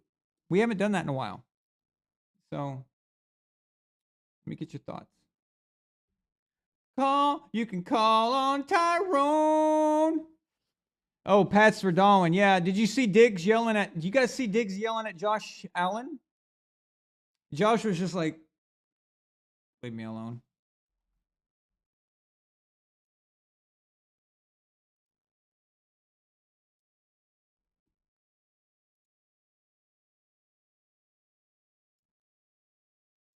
You can call on Tyrone. Elisa Feldman, go Bengals. Hey, Elisa, check this out. Let me show you something. This is cool. No, not that. Wait. Where did my little Bengal guy go? I made you a little Bengal guy. Okay, watch this. Oh, there it is. Look at that. Isn't that cool? You got your little Bengal guy. Pretty cool helmet. I put like a leaf imprint. Don't tell anybody. It's a Photoshop template. Yeah. That's what I made for last year's Super Bowl. Them against the Rams. Where you got screwed. But yeah. Diggs, though, man, he did have a right to be mad a little bit. Josh Allen was playing like dog shit. So I guess I understand why he was kind of pissed, but Josh didn't seem to care. He didn't take him seriously. Yeah.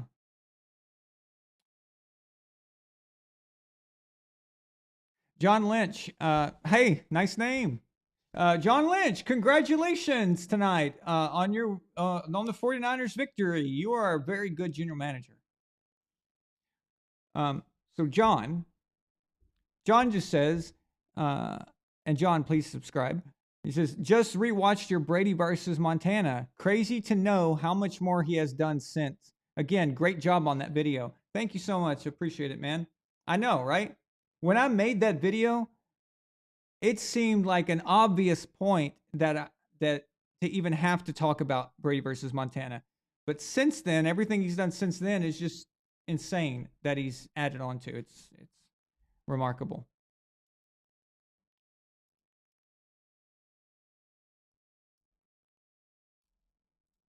If you want to call, there's the link. But let me tell you something, though. If you do, you have to be have a working audio, working camera, and all that. I have to be able to see you and know who I'm talking to. Okay.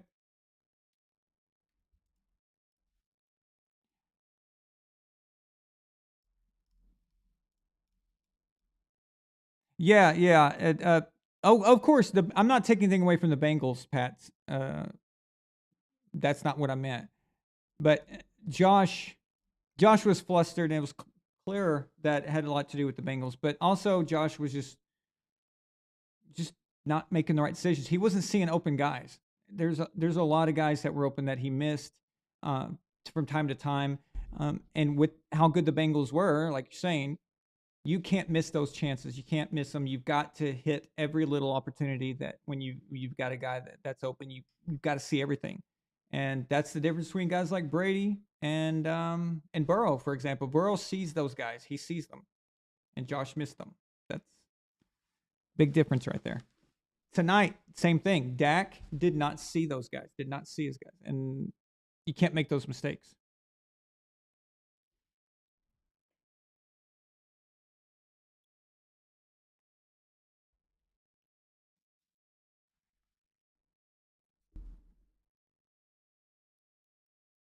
Yeah, the window for the Bills is closing fast, and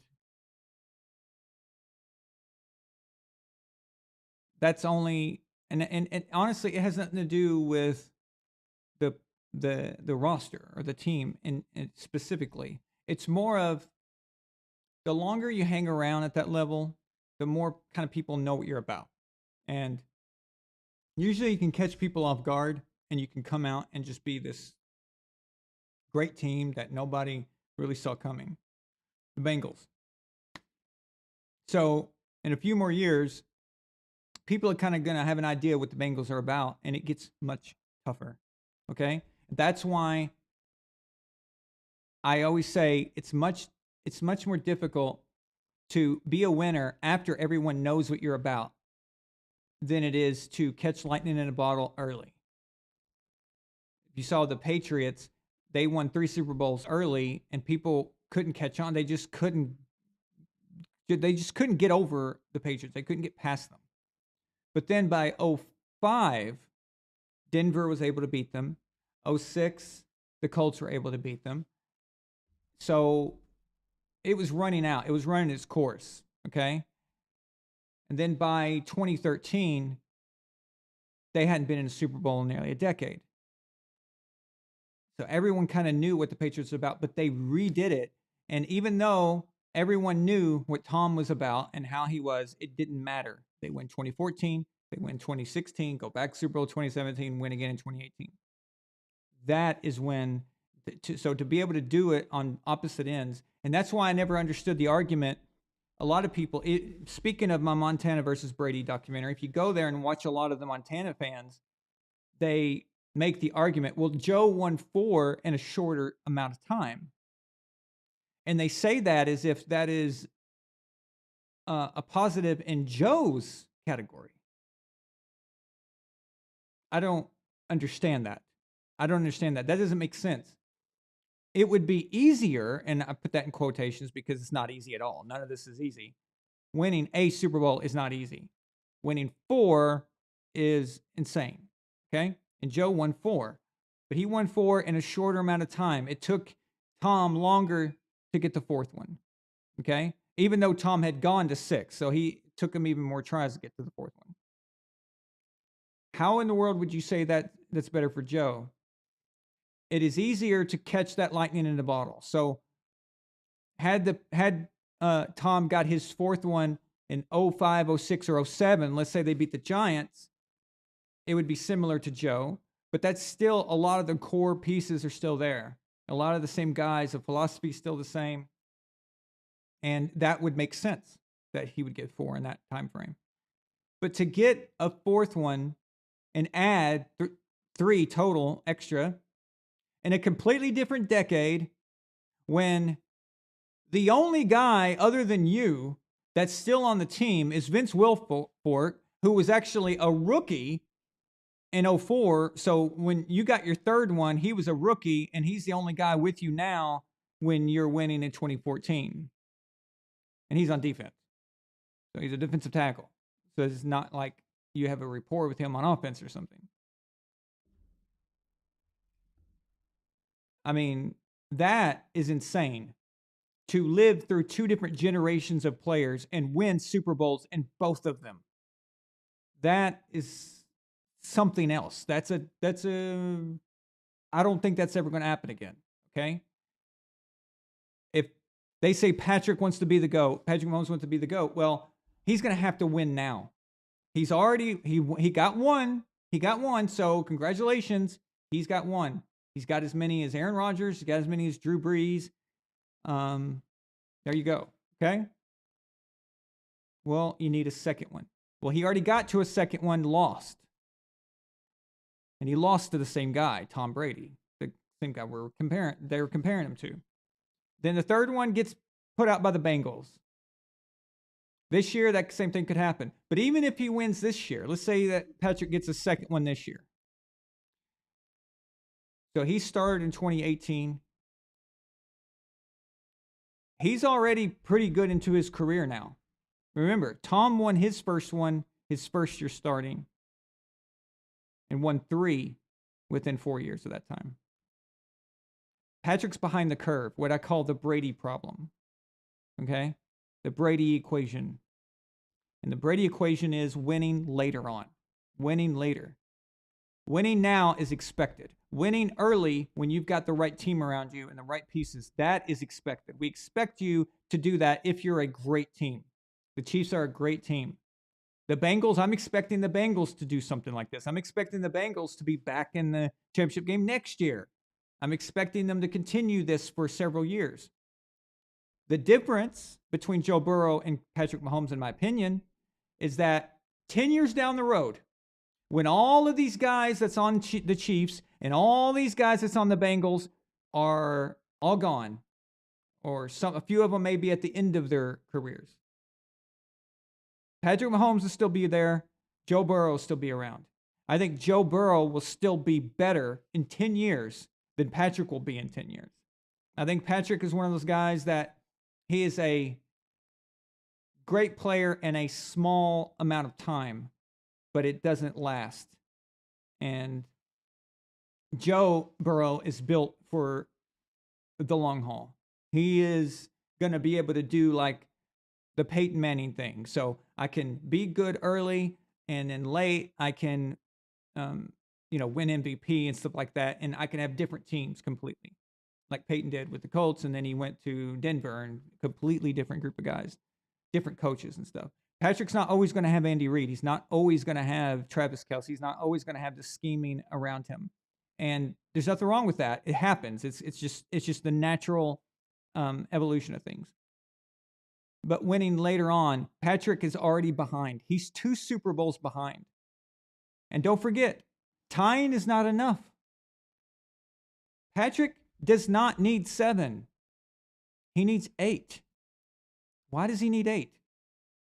Because Tom beat him. Not only has Tom beat him in the Super Bowl, Tom beat him in the AFC Championship game. Tom has taken 2 rings off of Patrick's finger. If it wasn't for Tom Brady, Patrick Mahomes would have 3 rings right now. Think about that. 2018, there's no doubt that they beat the Rams probably. The Chiefs were actually better built to defeat Wade Phillips' defense. They were better built for that than the Patriots were. Patriots are just different, okay? I think the Chiefs beat the Rams. And I think the game is different. I think it's a high-scoring game in that case. Well, as evidenced by the regular season game in 2018, right? One of the high-scoring games in history. So I think Patrick wins that one, even though the Rams got him the first time. I think Patrick wins that one. And then they won in 2019. And if he doesn't beat Brady, if he beats Brady in 2020, that's 3 rings already. That would have been 3 straight. And now, okay, he's right on the Brady curve. Now it makes sense. But think about this. As many times as Brady's won the Super Bowl, there were 10 times. Okay? 10. It took 10 Super Bowls to win 7.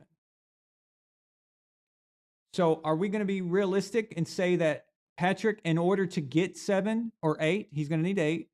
To get 8, he's going to need to play in at least 12? Isn't that reasonable? Do you really see someone playing in 12 Super Bowls again? It's not believable. Otherwise, he'd have to win every single one he goes to. I mean, this is silly. He's not even going to equal Aikman, probably. I don't even see him getting 3. I do think he'll get a second one, okay? At some point, I think they'll make it happen. I think they will. I don't know when. It could be this year, whatever. Could be next year. It could be a few years down the road. But this is ridiculous. We heard the same thing about Aaron Rodgers, remember? Same thing about Peyton Manning. Peyton Manning was going to pass Joe Montana and all this other stuff. And that never happened. Just didn't. There's always somebody that's got your number, man. Always.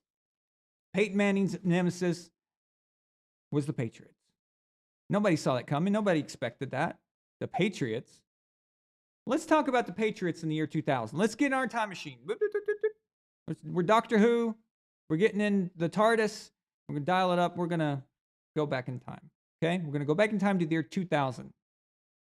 Peyton Manning is in the AFC East. He's in the same division as the Patriots. He's on the Colts. Do you think it's ever occurred to him that the New England Patriots are going to stand in his way of being what everyone thought was going to be the greatest quarterback to ever live? He never saw it coming. Nobody did. Not even the Patriots. Little did they know, there was a guy, 6th round pick, that was going to come and help destroy Peyton Manning's quick start. And there's always that guy. There's always that team. And the Chiefs didn't see the Bengals coming. None of us did. None of us did. When Burrow got hurt his rookie year, I thought, here we go again. Here we go again. Another organization that gets a great player and doesn't do enough, and something stupid happens, and it's just going to, and in 5 years, he's going to be trying to get out of there and blah, blah, blah. And the same, nobody saw this level of how good they are. And the Chiefs just can't beat them. And that's what we're looking at. There's always that guy. There's always that team that you don't think is going to get you.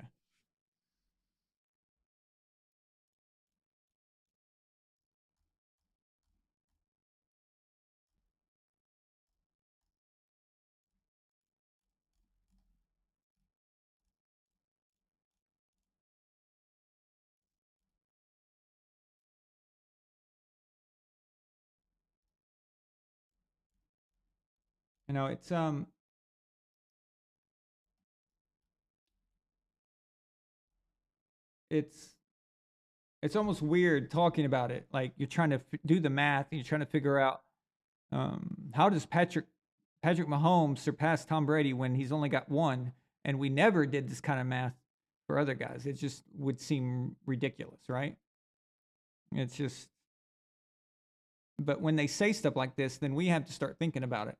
And again, it's not a knock on anybody if they win faster, okay? But in Montana's case, this was, there's no salary cap. You were able to keep the team together, and it made more sense. Now, what I will defend Joe on is that his first Super Bowl team, and his last were a bit different, okay? So his first 2 Super Bowls were won without Jerry Rice. and people don't mention that much. A lot of people think, oh, that Joe had Jerry Rice. Well, yeah, the last two he did, but not the first two. It would be like if Tom and Randy Moss had gone on to win in 07. And let's say Randy stuck around and then they won in 11 against the Giants. So they beat the Giants twice. And then people go around saying, oh, well, if so-and-so had Randy Moss, he'd be good as Brady too. And they completely ignore the 3 Super Bowls that Brady won in 01 and 03 and 04. So people do that quite a bit, actually. So we got to make sure when we talk about Joe in that sense. But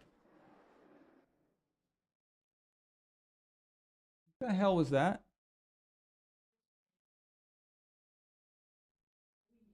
Oh, okay. That was weird.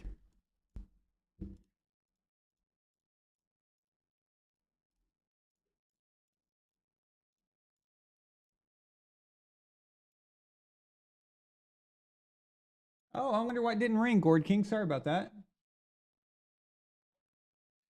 Damn, that's weird. Why didn't it? Normally it rings in my ear. Hang on.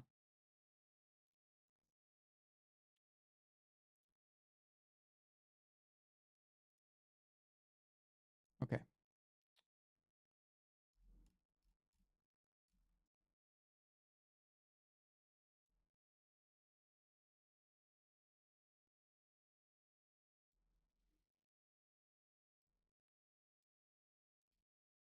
Oh, I see what's going on here. Sorry to interrupt. You got a crown now. Yes. The king has a crown now. But your audio, we can't hear you. Kind of messed up. How is? You sound like a dying robot. Oh no.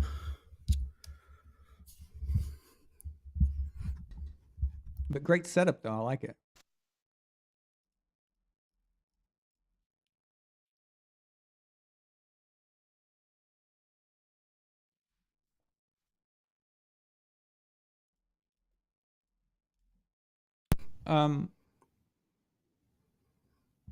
Yes, Blacker. The chat says they can hear me. Quantify. There you go. There you go. We're good now? Yeah, perfect. Blacker asked if there was a quantifiable number of Super Bowl losses that Mahomes would need to pass Brady if he wins 7. So, like making 14 Super Bowls but only winning 7. Yeah, that would help. That would. You go to 14 Super Bowls, then I would say I'd go ahead and give it to you. Probably. That's just ridiculous. Okay. If you go to 14 Super Bowls, they might as well just rename the trophy after you. Yeah, just call My it. goodness. But yeah, if you're in 14 Super Bowls, just call it the Patrick Mahomes Invitational and be done with it. You know, that's what they call the AFC Championship game, right? The Tom Brady Invitational. So Yeah. 13 is it? In that? Don't we have 13 with Tom Brady? AFC Championship appearances? I think so. 13. I thought it was 14. Is it 13 or 14? Or Tom has an extra one with the Bucks, but I'm thinking of the Oh, so Patriots, okay. Yeah. So 01, 03, 04, 06, 7, 11, 13, 12. I missed 12. 14, 15, 16, 17, 18, 13. Yeah. Yes. Hi, you suck, Gord King. It's almost one too many. You suck. You know, it's almost one too many because Yeah. of the TB12 thing. That's He right. ruined it. He ruined I it. mean, he enhanced it, but he ruined it. Ugly mug, Pat's 4. How dare you? Look at my gorgeous sheen. No, he's asking you to show your face, I think. You're seeing it. What are you talking about? I don't know what he means. Dude. Yeah, that's. What, do you see something strange?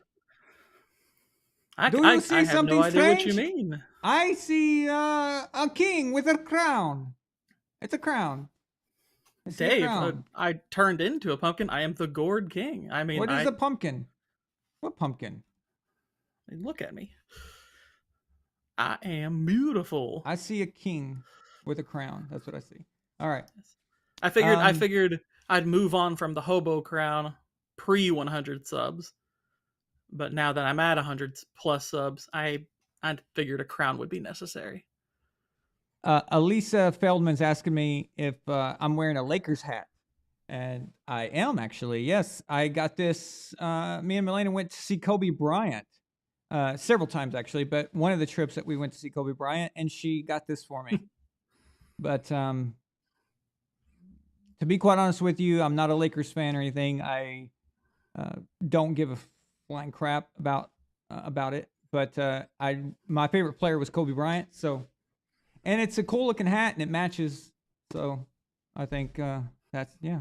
But yeah, it is a Lakers hat, but it doesn't mean anything. So it's probably in honor of like the Minneapolis Lakers, since the name makes more sense there. Exactly. Anyway. There you go. Yeah, see, Minneapolis Lakers. Yeah. So It's a George Mikan thing. Any of you Boston fans or Celtics fans or anything, don't take it weirdly, because yeah, I don't care what happens to the Lakers, especially since they got LeBron. That doesn't matter to me. So Arguably the greatest Laker, definitely the greatest beef, Kobe. Arguably the greatest Laker. Well, there's what? Magic. There's What? Magic. Who cares? And Kareem. Oh yeah. Well, Kobe never got HIV. All right. So That's true. That makes true. Kobe the better player. I mean, hey. I mean, both of them like banged, prostitutes or. Are you saying Kobe didn't have nearly as much aid? Is that what you're saying? Well, yeah, and I'm saying that Kobe knows how to wear a condom. So the literal defense.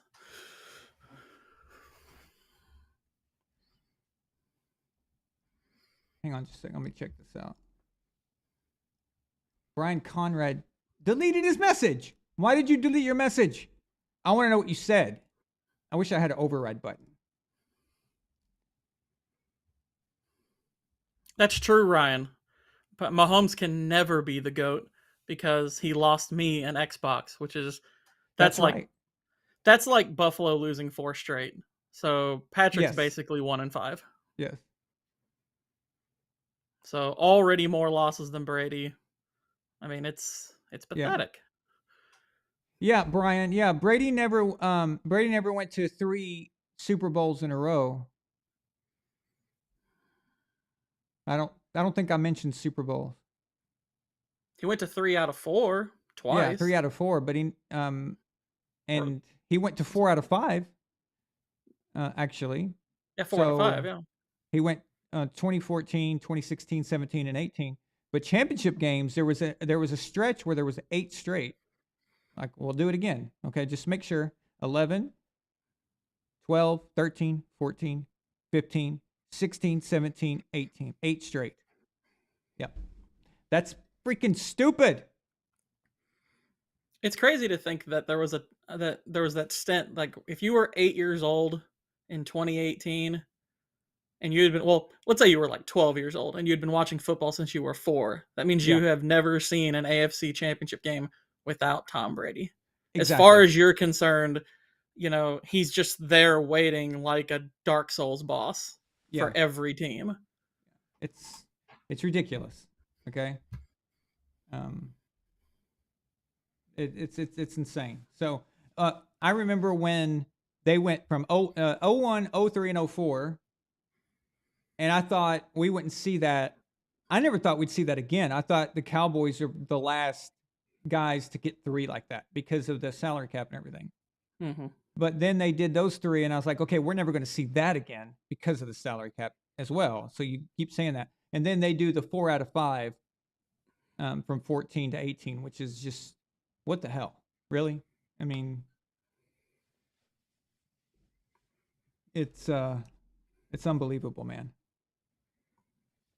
Well, at least the Bengals can only be the new Patriots if they if the Chiefs stop making AFC Championship games, because they've actually made 5 in a row now, whereas the Bengals have made 2 in a row. Yeah, but as long as they're beating the Chiefs and going to the Super Bowl instead. That's true, but they need to win a Super Bowl. They need to win a Super Bowl. They need to win at some in one of these. But let's say that the Bengals beat them again next week, which they probably will. The Bengals are just playing way better football than the Chiefs are. Yes, they are. If they stick to that, they keep to that, then they go, and then let's say they win this one.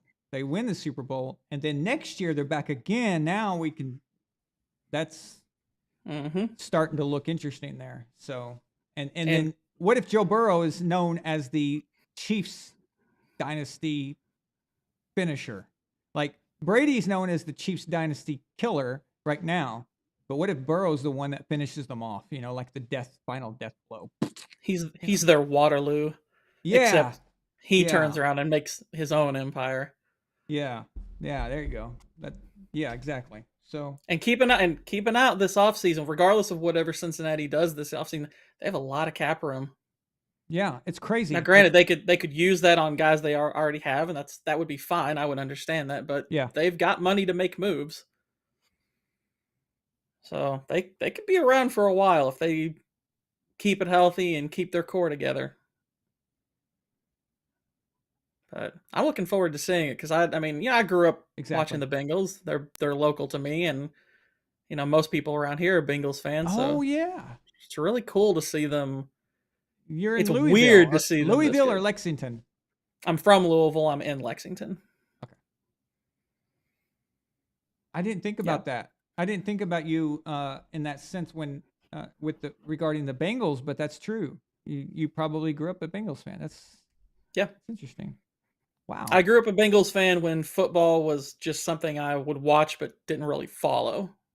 Like I was more obsessed with like Jordan and the NBA back then, but once I latched on to football and I started paying attention, then I became a Patriots fan. But Bengals always will have a place in my heart.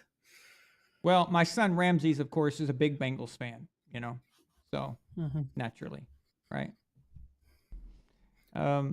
John Lynch, did you see that John Lynch is here? That's pretty cool. I did. John Lynch says, additional side note, Kobe still has more rings than LeBron. What? Yes, he does. What? Yeah, that's right. Kobe has more than LeBron. And Kobe didn't ring chase. Kobe won 5 rings with the team that took him on the first day of the draft. Okay, He wasn't technically drafted to the Lakers, but he was. The team that took him, he made into a champion, and that's what we want from guys like that. When you draft Michael Jordan, you're wanting Bulls championships. When you trade the Hornets, if you're the Lakers, for Kobe Bryant, you're wanting championships. That's what he did. When Cleveland drafted LeBron, they were expecting something similar, and what did he do? He left them. He had to leave them in order to go to Miami to win. And while he was in Miami, the Cleveland Cavaliers had to suffer through years of dog shit in order to get good players through the draft. And then he decides to grace them with his presence. Okay? Hardly a GOAT, in my opinion. So, I don't know. Yeah. Whatever. But this isn't a basketball channel, so fuck it. Thanks, LeBron. Yes, Jesse, Kobe is the one that died in a helicopter. He didn't fall from a helicopter. The helicopter just crashed. Yeah. But yeah. Hell, doesn't Steph Curry have 4 or 5? Yes, Curry has 4. Curry has 4. Okay. Yeah, Curry's going to get 5 before LeBron. That's funny. We very well could. I mean, Golden State's not very good this year, but yeah, that's true. Gord King. Your Majesty, why have you called me? Well, you said you were taking calls, and I said I was taking calls, but you have to have a reason. Is that not a good reason? No, that's not a good reason. You have to have something to tell me. You have to give me something. So you have a new little limerick or something for me? You're always coming up with pretty good stuff. I do. I do have it. Well, I mean, I think I had a reason, but I actually ended up waiting with the call waiting was kind of a while. I think I lost my my previously intended reason. Yeah, I don't know. Normally when someone calls, it goes ding ding ding ding ding ding, and it didn't go ding ding ding. So that was a problem. Dang YouTube. What the heck? Um, Or whoever, Ecamm or whatever. wow, we were doing a lot of super chats, and now they just died the last 20 minutes. It's probably because I kept not reacting to them. I got to get better about that. All right. You guys- You're I getting just a lot wanna of say- traffic. You're getting more traffic than usual. That's part of it, though. That's great, but I just want to tell you guys that a lot of YouTubers don't even acknowledge super chats, and if they do, they only do certain ones. I've noticed that. It's kind of weird. Well, I know some like some of the channels that I follow that get a ton of people on live stream, like 10,000, 15,000. Yeah. They'll get gobs and gobs of those, and they'll acknowledge the really big ones, like the $50, $100 ones, and then they'll Yeah. save the other ones for separate, like catch-up shows. Though the funny thing on those is those are live, so they're having a catch-up and then separately catch up to the others. So that's always kind of funny. Because I follow a lot of people. I mean, I Oh. follow people that do a lot of live shows like that.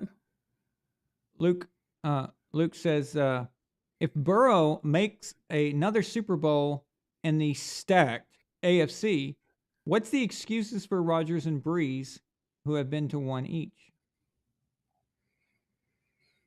That's a great question. Actually, that reminds me of why one of the reasons I was calling was about Joe Burrow. Okay, go. And I've brought this up to you before, I brought it up to some of the people here, but if in fact Joe Burrow wins this Super Bowl, he'll be 4-0 against Patrick Mahomes. Yeah, he won't have the likely 2 MVPs that Mahomes has, but is Joe Burrow not the best quarterback in the NFL if he wins this Super Bowl? I mean, yeah. I feel like he has to have that moniker now. Because he'll have 2 healthy years under his belt and 2 Super Bowl appearances. Absolutely. And going through Mahomes both times. Yeah, there's no choice. You have to. Because he went through Mahomes 2 times and took 2, not 1, but 2 Super Bowl appearances from him. Yeah. And that would mean that, so 2018 he went, 2019, 2020, 2021. That would mean that between 2 men, Tom Brady and Joe Burrow, Patrick had 4 rings theoretically removed from his hand. That's that's something right there. And I was reminded of this because like Nick Wright after the Cincinnati game was he tweeted out a segment from his show where I guess Broussard was arguing, like they were asking which quarterback do you trust more, Burrow or Allen? And I agreed with Nick Wright's point that of course it's Joe Burrow. He's like, why would it be Josh Allen? He laid out, the case for why it would obviously be Burrow. And I was like, yeah, I absolutely agree with you. But at the same time, I was kind of laughing to myself because I was like, well, you realize that same case is going to be made for Burrow over your guy if he beats him next week. I mean, he'll have pretty much the same case. I mean, yes, Patrick's done way more than Josh Allen. It's not the exact same argument. But head to head, that would make Burrow 4-0 now, twice in the playoffs. You're all supposed to be the team right now, and you've got this team that you just can't seem to get past. Yeah, but again, Joe would also have to win the Super Bowl too, I think. True. Because Patrick would still have the MVPs, and still he's got the Super Bowl. So yeah, and he's going to have a much tougher road in doing it because if it's this San Francisco team or Philly even, both of them are better than the San Francisco team than that Kansas City beat. This is a better version of that 49ers team. And I think Philly is a better version of that 49ers team. I think Philly is a really good team that a lot of people are sleeping on because they had kind of a soft schedule for a while. They're very balanced and they're very well coached. Yeah, I think they're coached really well. I just don't Yeah. trust some of their players, and especially their quarterback. Yeah, Hurts is the wild card right now because he doesn't have a ton of experience, and neither does Brock Purdy. But for me, the big question, the reason why I still favor San Francisco is because San Francisco kind of showed today that they don't need Purdy to be great to Right. win. Yeah. He can play so-so, and they still win and still look great. Philly did not look good without Jalen Hurts. They look more like what Baltimore looks like without Lamar Jackson. They look like they're a little lost because they've built a lot of their schemes around him. So I still trust San Francisco to win the game. I think they win something like 24-20 next week. And hopefully, if Cincinnati's there, Cincinnati's offensive line plays as good as they did today, because they did a really good job protecting Burrow today, despite being beat up. Yeah. We have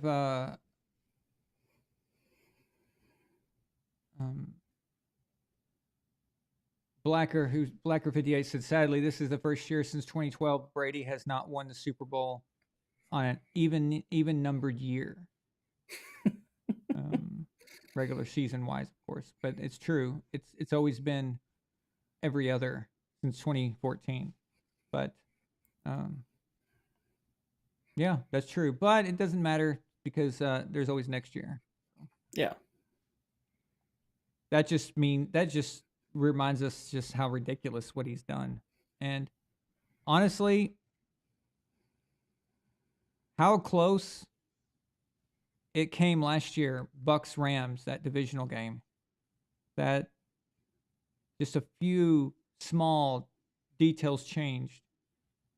And Tom is back in the NFC Championship game again last year, you know? Now, this year was dog shit, and we all know why. But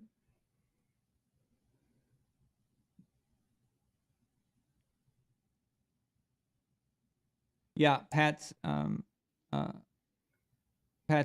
for Darwin says there are great regular season quarterbacks who always bomb in the playoffs. There's always a crop of those guys. Josh Allen is now one of those dudes. Unfortunately, I like Josh, but I'll like you better if you can get shit done in the playoffs. And that's what gets my attention. How badly does he miss Brian Daboll right now? Because his absence, I think, is really, I think it shows a lot. I mean, there's other issues with Buffalo, but sure, but Daboll not being there hurts. But even with all that talent they got and everything, you should still be able to put it together. But honestly, it may have just been more about the Bengals and not the Bills specifically. So, but it was a type of game that I expected the Bills to be able to at least play better. They got dominated, man. They did. I thought it would be a good game. I mean, I could have even seen Buffalo winning, before the game, but I thought just right from the outset, since he just, no pun intended, pounced on him. I mean, and it reminded me of, the beginning of the game they played a few weeks ago that got called off. I mean, it looked exactly the same, and that's what was alarming. There's plenty of times where a team scores quick and then the other team adjusts and recovers, but it looked so much like a few weeks ago. Mm-hmm. And I was just like, maybe Buffalo just doesn't have a solution for this team, and they're just better. They're just a lot better. And really, for the next couple of drives, you're like, yep, they're better. It's like, this is just a better team. And it was evident the entire game. Buffalo never was in this game. They never really got into it. And it's interesting because, like I said, I grew up watching Cincinnati. It's so weird to see Cincinnati bullying teams in the playoffs like that, to be clearly superior, where it's not just like, oh, they're the upstart. It's like, no, they're a legitimate contender. And it's strange to say. It's really strange to say that about them. But cool. I kind of like saying it. Weird. If Mahomes and Brian Conrad asked, if Mahomes and Chiefs win over Burrow on one leg, you guys quiet down? The game's not played yet. Would that make me quiet down? would have nothing to do with Mahomes, but Mahomes' ankle or whatever. That wouldn't matter to me. What would matter to me is that would mean that Joe did not get back to the Super Bowl and Patrick one-upped him, because last year, let's say for example that Patrick beats him and then Patrick wins, then Mahomes is advantage Mahomes, because Joe did beat Patrick last year, but Joe went on to lose, so that would make a big difference. But sure, that would make a big difference. Of course it would. Wait, I don't understand. And we're not trying to take anything away from Patrick Mahomes. I mean, it's just you have this other guy in Joe Burrow that's coming up right behind him, who that seems owns his to be, ass. yeah. I mean, he's right there nipping on Patrick Mahomes' heels. It doesn't take away from how spectacular Patrick Mahomes is. And it's like we don't dislike Patrick Mahomes here. It's really just the silly way in which people in the media talk about him as though he's the first person to do anything. I mean, that Collinsworth call on the ball slip. I mean, if his hand wasn't moving forward, that would have been a fumble, because the ball clearly did slip out of his hands. It's just it slipped out as he was going forward. It was just inertia. His hand. Yeah, it was inertia, mm-hmm. And there's nothing wrong with that. It's like, okay, it's fine. But it's like him saying, "Oh, that was a great play." It's like, oh my gosh, what is this? This is insanity. Mm-hmm. That's not a great play. That's a blunder. That's he lost the ball, went into the dirt. Again, it's like no matter what, he wins because of it's just it's exhausting, honestly. But if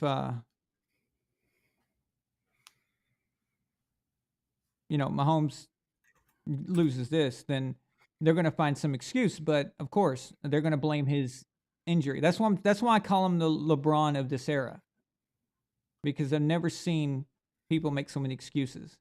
And it was always something about LeBron that there was an excuse, right? When he would lose. But it's like, well, he was the chosen one. They've already, yeah, exactly. But they've already got a built-in excuse for Patrick now. I was like, as soon as I saw it, his injury, I'm like, he's going to be right back. And now it's going to be the thing.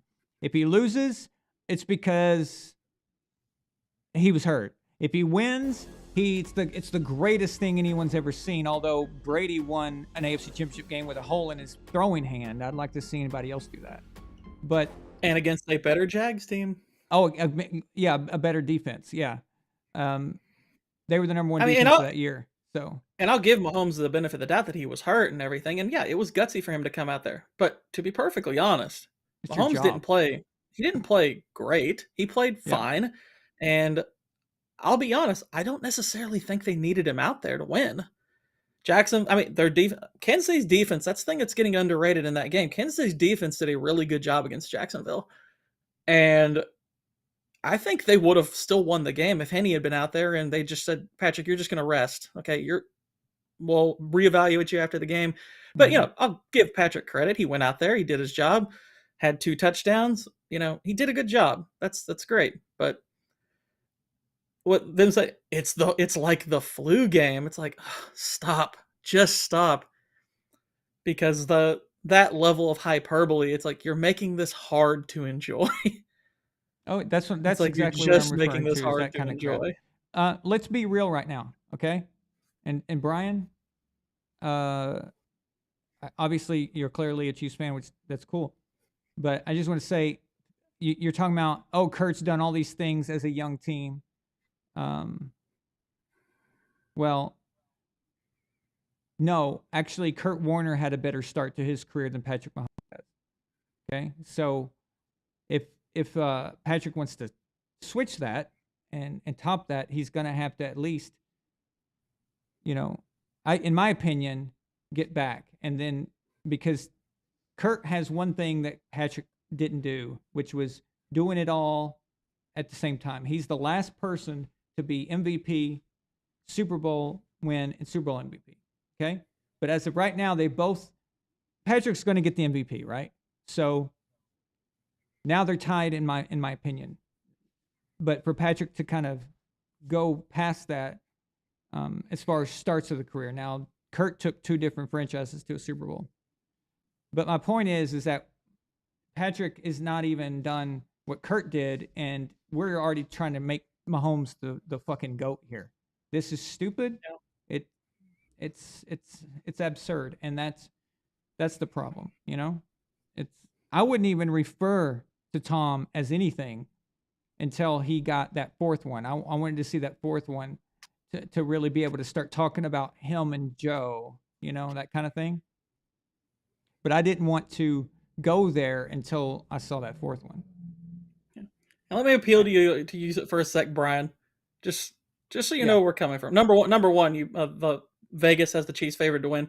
So what? It doesn't really. I mean, they typically will favor the home team in a playoff game. Buffalo was a 6-point favorite today. That didn't mean anything. But we're talking about Burrow because Burrow is the man of the moment. His game was today. And we're considering the possibilities that come with him winning next week if he pulls it off. We already know what Patrick Mahomes is. He's the best quarterback in the NFL. There is no argument otherwise right now. Mahomes is the best quarterback in the NFL today. The guy's awesome. You know, the hyperbole around him is annoying and silly sometimes, but he is still spectacular. No one is saying otherwise. He's going to win the MVP. He deserves the MVP. But at the same time, you have to look at the other guys that are chasing him. Joe Burrow is the guy who's right now the closest to him. He's the one nipping at his heels. And his game was today. That's why we're talking about him. That's it. It's just that. You don't have to worry. We're not trash talking Mahomes or saying, he's going to lose next week. I'm just saying that's not what we're doing right now. We're just talking about possibilities. Well, I'll make no bones about it. I want Yeah. Cincinnati to win. I'm rooting for Joe Burrow. I'm rooting for Cincinnati. I want them to win. I like when loudmouths get shut up. Yes, loudmouths like Kelsey and all that shit. Yeah. But it doesn't change that Mahomes is spectacular. Yeah, exactly. He's a great player. The Chiefs don't do anything to make you want to root for them if you're not a Chiefs fan. They're not very likable, and that's a problem, I think. But I will never be rooting for another team as hard as I will be for the Bengals next week. Okay, I mean, you might as well just call me a fucking Bengals fan. I've hitched onto the bandwagon. I'm right there, dude. I'm like, well, shit, you're wearing black and orange right now. That's right. I'm ready to go. Okay, and that shit is all because it's 100% because of the media and the fans, the Chiefs fans. 100%. It's all that shit. Every time Travis Kelce takes a shit, they say, oh, he's better than Gronk. Dude, Travis Kelce is not even in the top 5 greatest tight ends ever. Okay? No. This is ridiculous. To mention the greatest tight end of all time, that's what we're talking about. The Travis Kelce bullshit, the fucking Patrick Mahomes bullshit, and the Andy Reid bullshit. It's like, seriously? Do you even know what you're talking about? And that's our problem right there. That is why we're such that's why we're so annoyed by this. And it's of your own making. It's of their own making. Yeah. They think that they're doing them a favor. I don't know why. It's stupid. Just be commentators, man. Just be commentators. Yeah. If you're gonna say good job, Mahomes, then when Trevor Lawrence does something, you've got to have that same adrenaline. You've got to have the same enthusiasm, right? Yeah. Or you just are neutral at all, and you can get excited about anything that happens. But this stuff, like my dad sent me a quote, is so disgusting. The quote was, Patrick Mahomes normally does superhuman things, but now that he's injured, he's only just human. Seriously, that shit right there, that is so lame. That's pathetic. It's absolutely pathetic. First of all, Patrick Mahomes runs like a toddler who's shit in their diaper. Okay, or like he's got like something stuck up his ass. He's not exactly what I'd consider the prototype quarterback. I don't know. I don't get it. It's not generally what I like in a quarterback. I like guys who are cerebral, who throw from the pocket, which is the hardest thing a quarterback can do, is throw from the pocket. The most overrated throw is a throw on the run. That's the most overrated throw. And it looks fun, it looks exciting, but it's nowhere near, the difficulty level is nowhere close to hitting a guy through double coverage, up the seam or into the corners. It's just not. That's way different. No, it's It's not. much harder. I used to, in my driveway, one of my favorite like basketball shots to practice in my driveway was going sideways. Was just like running sideways and then shooting it from long distance. Used to be one of my favorite shots to practice. It's not actually hard to place a ball the way you want to, going in a certain direction. No, it's not. Your learn to body time it right. mechanics almost force you to do it. Yeah. It's that's what I don't know. Did you catch it on the show the other night? I was talking about this, and talking about like running to your left, how they were trying to make a big deal out of running to your left when you're a right-handed quarterback, as if it's some kind of amazing thing, and it's not. And then I found a video of Brett Favre and Joe Montana talking about that, and they were saying, the guy sitting there was talking about Mahomes, and he was saying to Brett and Joe, like, did you see Mahomes run to his left and throw while he was running to his left? Isn't that really hard? That's amazing. And Brett's like, actually, it's one of the easier throws. Yeah, because like and then Joe backed if him you're up going, on it. Joe's like, yeah, it's easier. Yeah, if you're going in the direction of your throwing hand, like if you're right-handed going to the right, okay, yeah, that's going to limit the type of throws you can make accurately because you're going to have to go across your body for the other side of the field. Whereas if you're going left and throwing right-handed, you can literally aim the ball anywhere on the field. You don't have to go across your body, so that you still have all of your leverage. That's not a hard thing to do. No. I mean, that's why a lot of the times you'll see baseball players when they throw the home plate or something like that, if they're moving, to the opposite side of, their throwing hand, they make good throws typically. That's not difficult to do. It's much harder to throw across your body. That's why they tell quarterbacks not to do it. That's why that Brett Favre interception against New Orleans is considered such a blunder. It's because he threw across his body. It's right when he threw it, before it even got intercepted, you knew there was that groan of, "Oh, what are you doing?" It's like people knew immediately. It's like, why are you doing that? Still can't believe he threw that. That is so dumb. One of the worst decisions I've ever seen in a football game. And I think the Vikings were going to win. They were. I think they were. Well, they were already in field goal range. They were. I mean, all they needed to do was kick it, and it was over. So, I mean, we can't assume that the kicker would make it, but I'm saying that if the kicker makes it, but all you had to do is just live for that. He wanted to make a play, and his adrenaline took over, and that was just his instincts. Now, granted, that Favre made a career out of doing that, out of just not really thinking about everything and just going with the feel of it. And so it's good and bad, but that moment he should have known better in that sense. It's just, Brett will admit it. He was never the guy who, was reading defenses and all that. He played with a lot of improv, and that's Mahomes' game is a lot like Favre's actually. That's who I see. When I see Patrick play, I see Brett Favre, don't you? Yeah, he's very similar. I think he's a better decision maker throwing the ball a lot of the time, and he has probably a little bit. He has a little more, athleticism as far as like he's a little more wiry.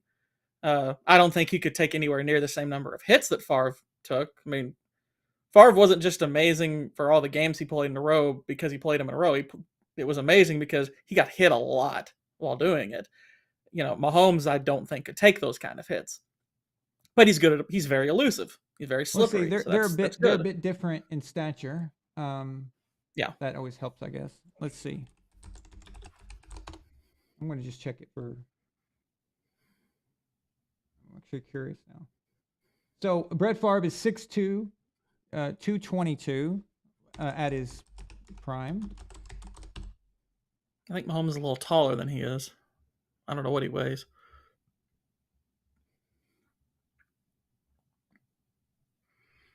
What weird. It says Patrick 6'2", 225. Really? Wow. That doesn't make Brett, sense. yeah, Brett definitely looks bigger. He definitely looks bigger. Interesting. I mean, granted, the height weight thing's never all that honest, but There's no way that Patrick Mahomes is 6'2". There's I no thought he was fucking way. 6'3". I thought he was 6'3" or 6'4". I No, thought he was are they taller than counting that. his hair? I'm I thought not he was joking. taller. I'm not fucking joking. No, I thought he was about 6 foot. I thought he was probably maybe 6'1" at the most. That's so weird. Maybe he's just deceptively tall. Like, you know what I mean? There's certain Could be. people who he's kind of squatty, right? He's kind of squatty looking. As where Brett Favre looks like he's taller. Whatever. Yeah, it could be. Yeah, well, and he's, I think we're more used to seeing him in the pocket where he's standing, more erect Yeah, and everything. Whereas, and Patrick's running around, and he's kind of leaned over, and it kind of gives. I think it's an illusion thing, or it must be. Yeah, because yeah, that's weird though. But yeah, Patrick's the same size.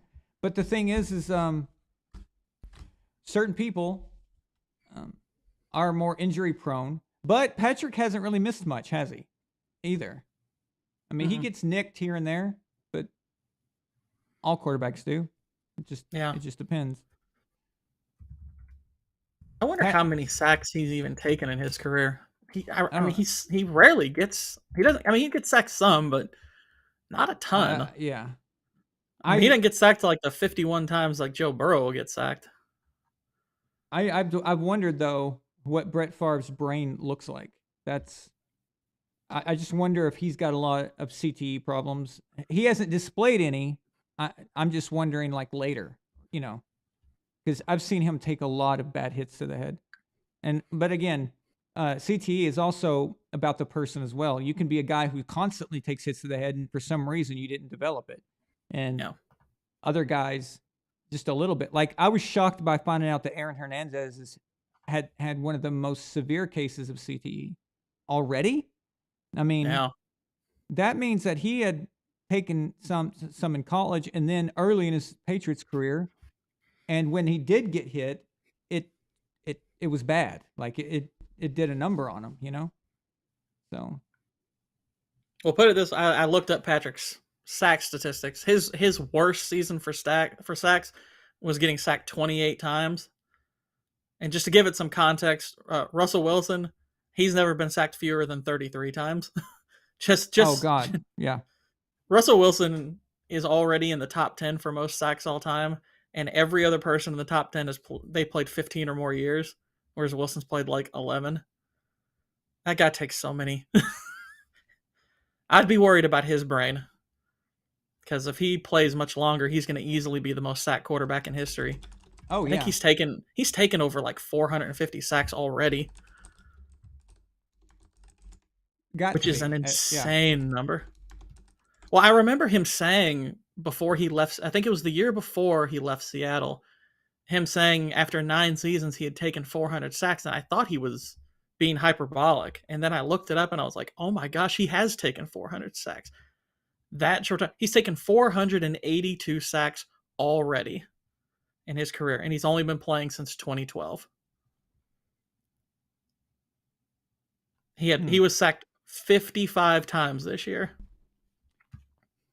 Yeah, going back to Patrick and his height and weight thing, I know Dave here says Mahomes' numbers comes from the combine. Those are legit.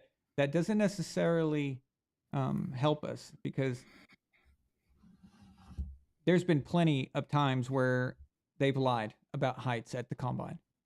Sure. A lot, actually. This has happened quite a bit. So it's not as trustworthy as you think it might be. And it's kind of common practice, honestly. Yes, it is. And I'm not disputing Patrick specifically, but they lied for Kyler Murray. Okay, they lied. They straight up fucking lied for him. Don't they have him at like 5'11" or 5'10" or something? Yes, something like that. Yes, it's absurd.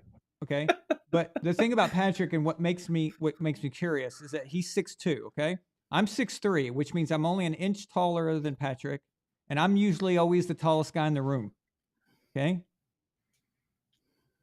Patrick's hand size was recorded as 9.25. So 9.25.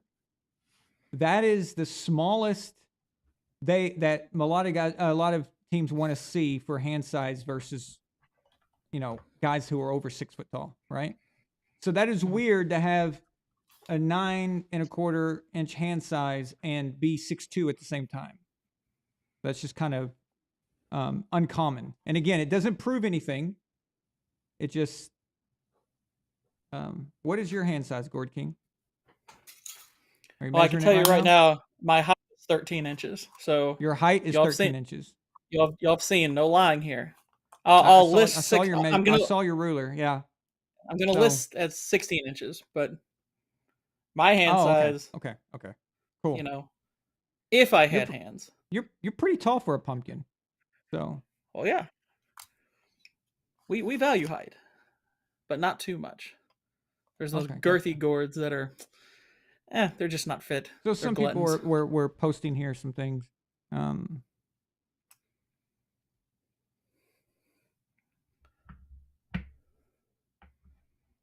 Wait, what?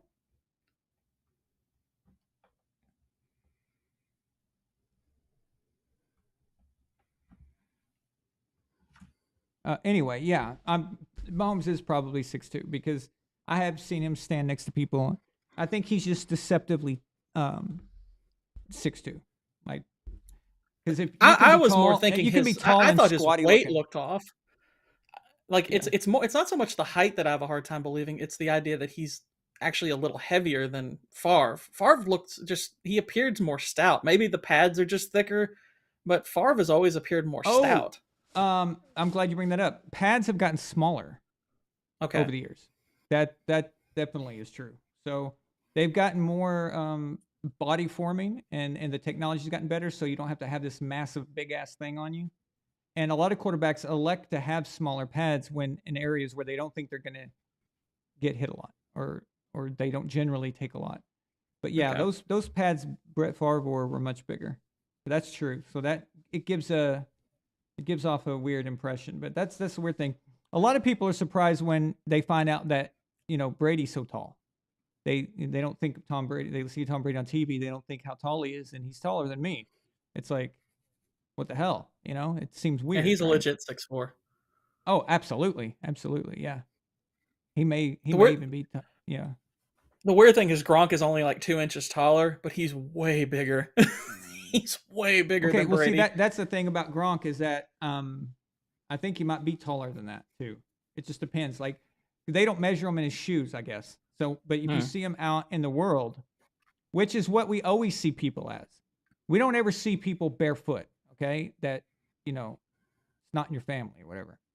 So, if you're going to run into Gronk, you're going to run into him with his shoes on, and that's going to add an inch. So if he's listed as 6'7", he's going to be 6'8" when you meet him. But yeah. So if you meet Tom Brady, he's going to be 6'5". Just how it works. So. All right. I'm gonna go. I'm gonna get off here, Gord King. So I'm gonna let you go. All right. I'm gonna end. Good the show. talking to you. So, thank you for calling in, man. I appreciate it. No problem. That was fun.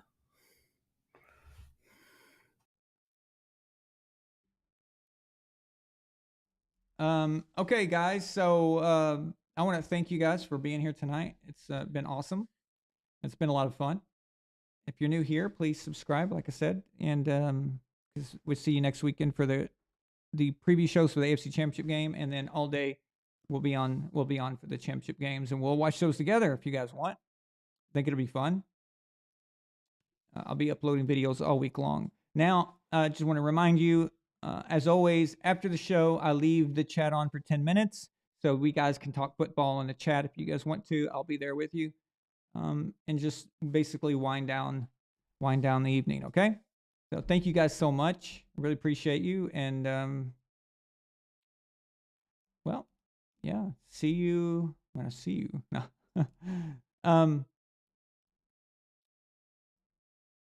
See you in the chat, actually. Okay. Good night, guys. This is Patriots linebacker, Super Bowl 49 champ, Darius Fleming, and you're watching VonAllen Sports. Real and honest NFL analysis. Subscribe now. Join the empire. Oh!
This power cannot be revoked.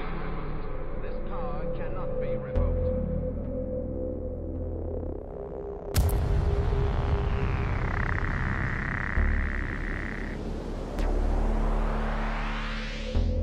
Your choice is simple. Join us and live in peace, or pursue your present course and face obliteration. Face obliteration. Face obliteration.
Hi, this is tennis player Mariana Dragic, and you're watching VonAllen Sports, real and honest sports analysis. Subscribe now and join the empire. VonAllen Sports, let's go! VonAllen Sports.